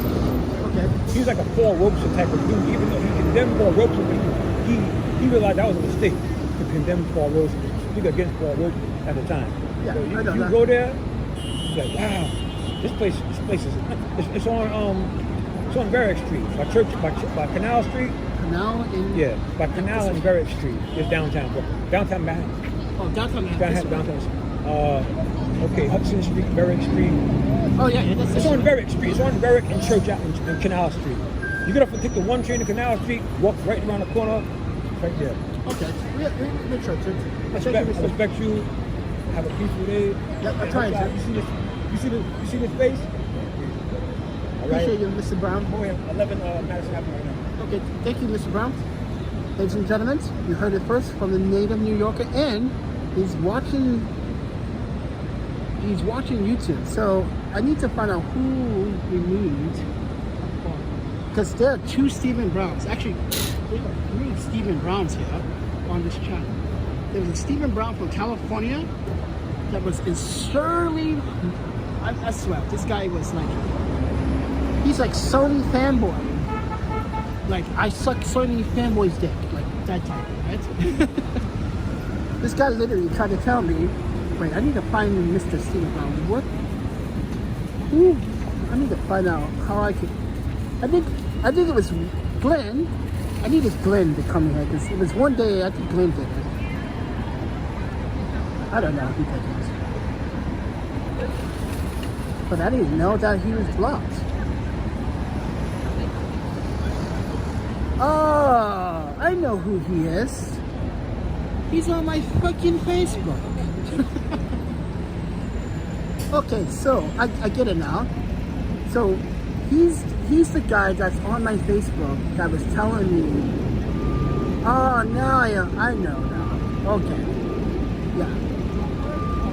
He's the same guy I always talk to on Facebook. Okay. I need to go into the app. Okay, I need my laptop. I need to go into to see who and what happened. Because there's a Stephen Brown from California that we all know as photographers. I literally blocked him myself, and that was like 2 years ago, before all this crazy shit started to happen. But as I said, guys, you heard it first here. You heard it first, right here, from a New Yorker. This guy said, this is not New York. All this stuff he's talking about, did you see? This is not New York. This is all, it's a show, it's a display. It's like, it's to get you to spend more money, to get you to think that New York is good. It's not. And as I said, what do you think about the system? He said it works for the people that it's supposed to work for, but it doesn't work for everybody. And that's why the system is so corrupt.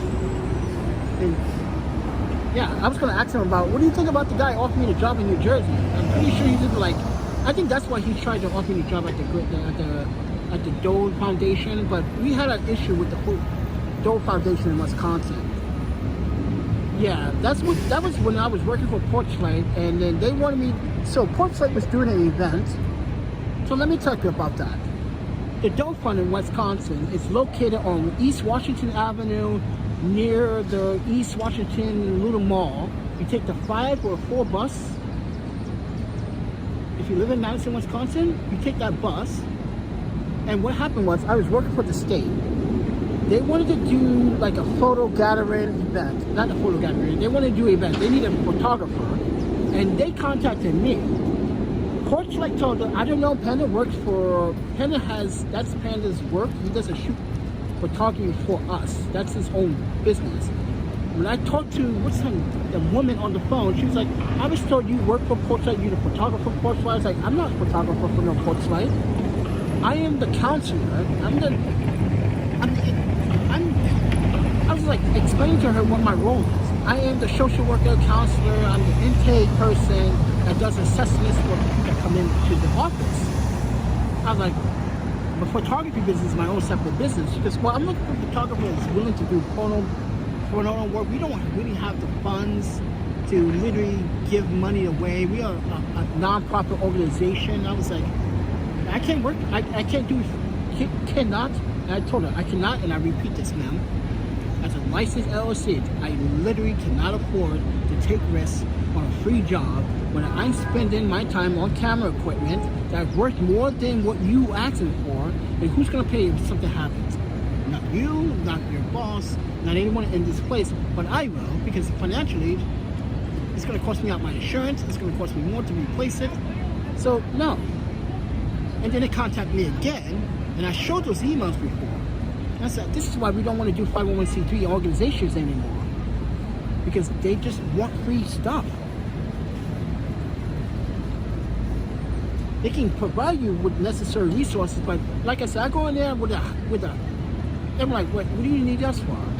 You got a college diploma, you have achieved many things that most of these men and women in this place probably wish they would achieve. This is why I said what I said. Like back in the days when I had it, when I was younger and I was like denial about it, I woke up from the deniability. I woke up after my first wife passed away and committed suicide. I woke up to reality. Simple as that. I committed suicide in Japan. And since that day, I never stopped thinking about trying to help the next person or changing my ways. This is why I gave away a lot of stuff. I gave away a lot of photography equipment. I gave away a lot of stuff. And now I don't have it. It's been only a year and 3 months. And people are like, oh, I wish I could do. No, let this ride out for me. Let this happen. Let this happen. Because sooner or later, someone's gonna ask, you made that choice to leave a perfect, complete apartment because of a roommate. Technically, you put yourself out here. Yes, this is why I always have said that. And I always will repeat it. I put myself out here because I am sick and tired of dealing with people sometimes that show no responsibility. Bob showed no responsibility. He refused to show responsibility. Even after that, guys, he still contacted me saying that I did not give him the house keys. Yes, I did. Me and Nick and everyone knew I gave you the house keys. And this is why I said, guys, like, before all this happened, technically, we were not homeless until last year of September 2021. Because at that time, I still was considering going back to Wisconsin to see if he changed his ways or he would apologize. But no, he not once apologized, not once said, oh, I owe you for this. You were right. I let my friend take this from you. I owe you this. No.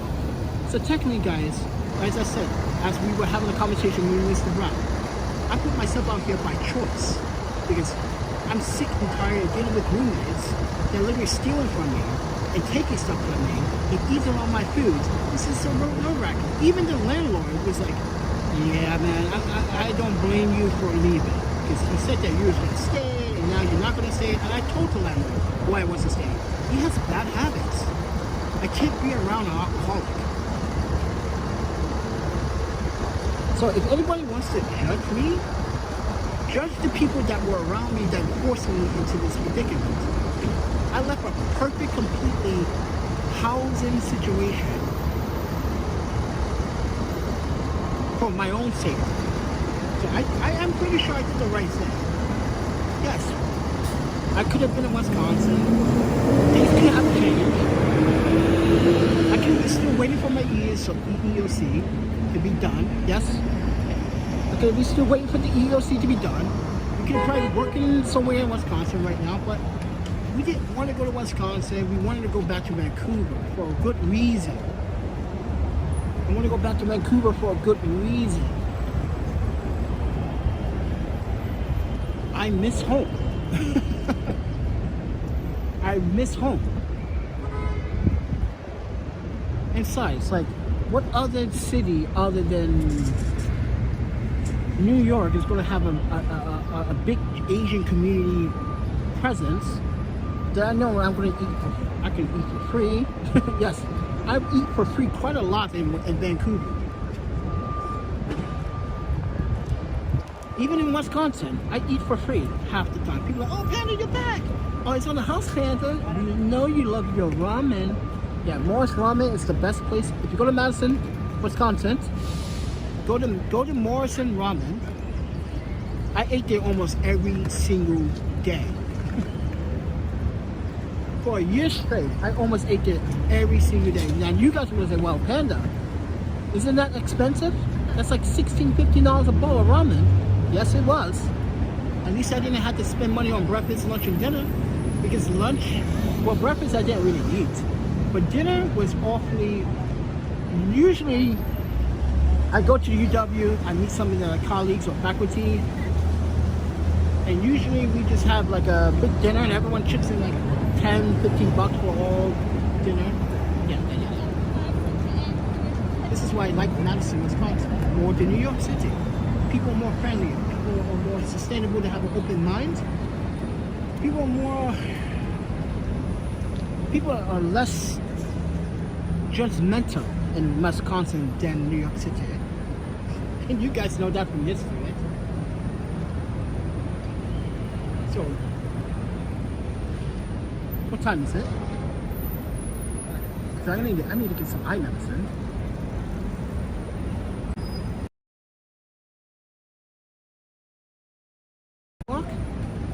You can keep this live stream going if you guys want to.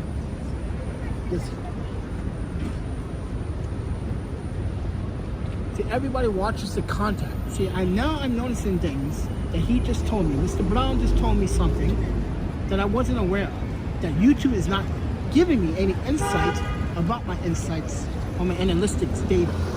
I'm not sure why YouTube is doing that, but if people are watching,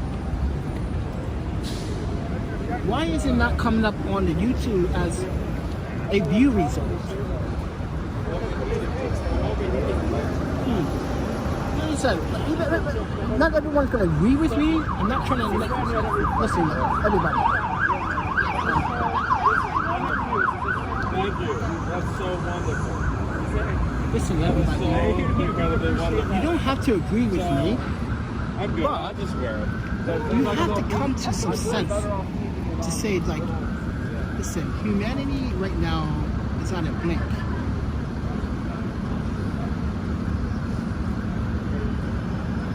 Humanity's on a blink right now. Either humanity has to change to to make it better for you. I'm telling you, oh wow, he needs new wheels. Man, he's like riding almost on the core. If I was a skateboarder, I would definitely give him some wheels. He's running on that core. That's pretty dangerous.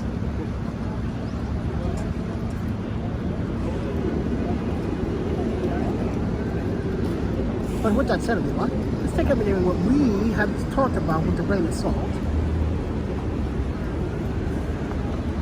And yes, he gave me $20 cash because he said he doesn't do cash out, PayPal, Venmo. I get it. Not a lot of people do.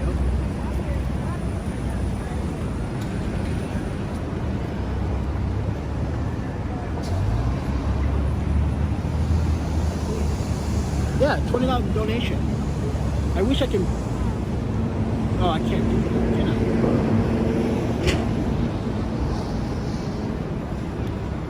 Yeah, I'm gonna go grab some water. That's the first thing I'm gonna do. Oh yeah, I can buy an Apple iTunes card. Okay, so the reason why I'm going to buy an Apple iTunes is because my video leak description expired and I want to literally push this video out for Sunwayfoto and for you guys. So yeah, I'm gonna have to probably buy.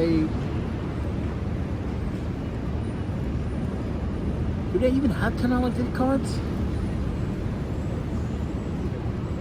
Jehovah's Witness, run Panda, run. Where? I'm not religious, so I'm Buddhist. So, and again, Buddhism is not a religion; it's a choice.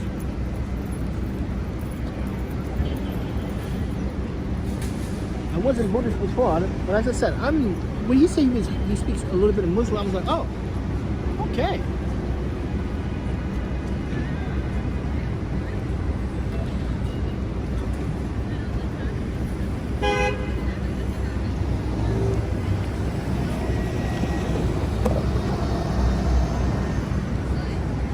I want to say thank you to everyone, including Underbones, for having a conversation, but the conversation gave it to some job in New Jersey that was not even. Yeah, it's not even convenient for me right now. I do not want to spend money on transportation unless I'm leaving New York City. Bad enough I spent $4 yesterday on the subway, and we were on the subway quite a lot yesterday. I never been that much. I never rode the subway so many times in one day. Just to go to community refrigerators. Oh my God.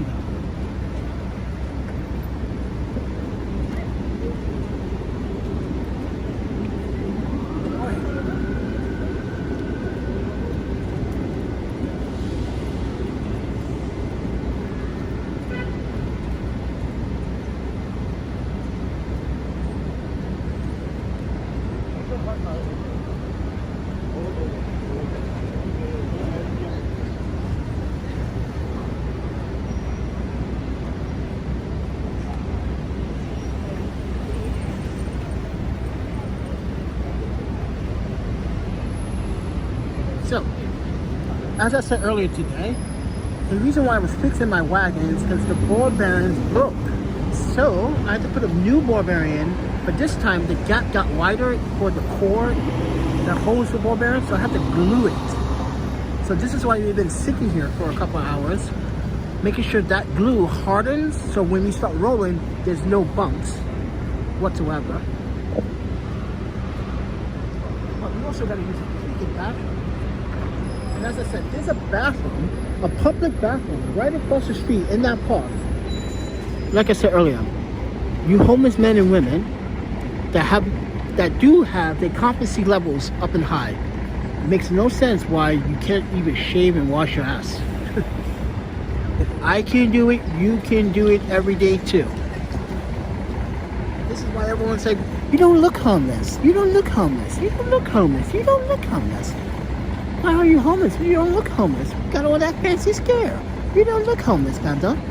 I'm like, does homeless have a face, gender, color, skin, race? No. So why are you judging?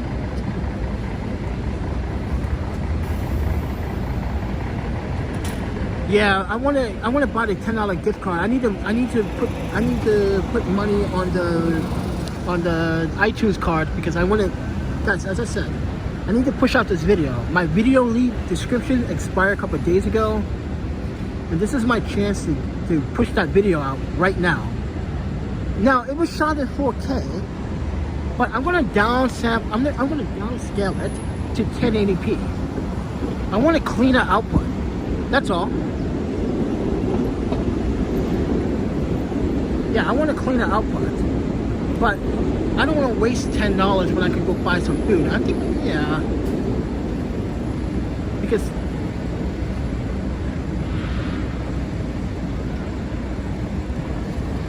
you gotta pay the taxes on a gift card. That's stupid.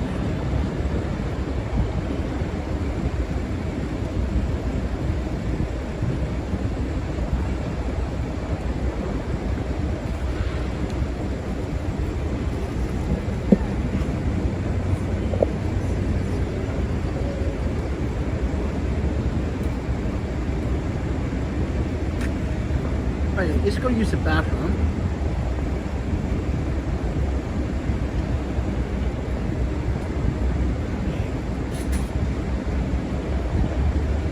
I'm telling you guys, when I practice my Yiddish, and I start talking to the Jewish community, oh my panda, I'm gonna blow your fucking minds away. I cannot wait to the day I learn how to speak some Yiddish.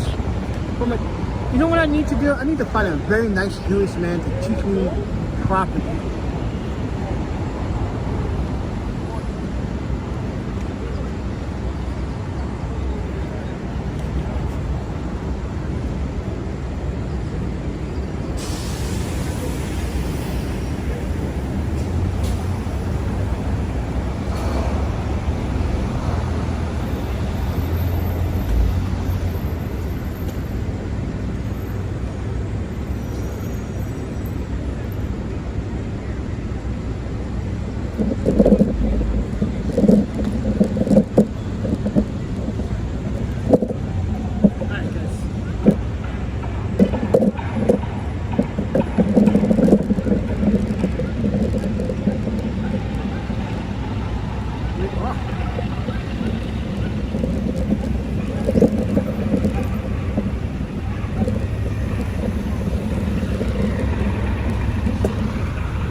Heart of Gold.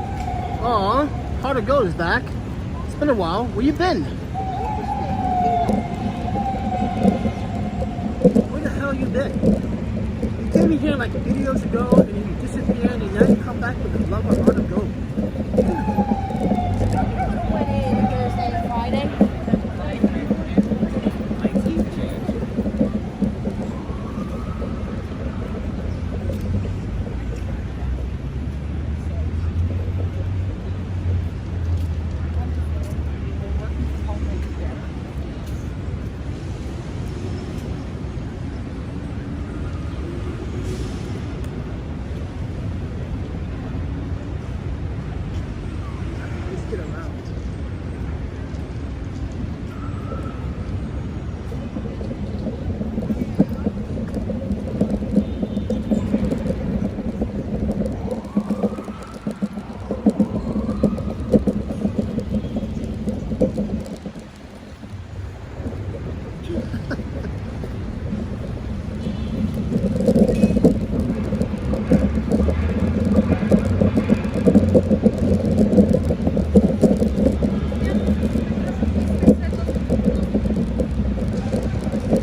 Unfortunate. Looks like someone broke the bathroom again. Yes. So this bathroom is unavailable.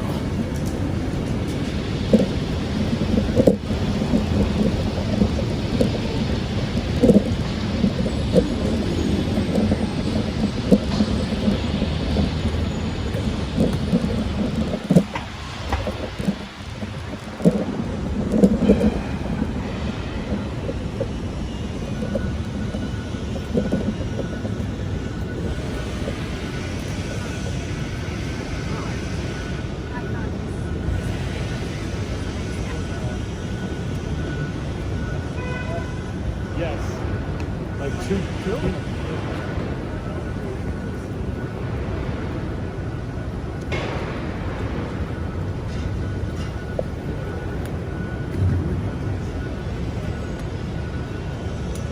Wonderful.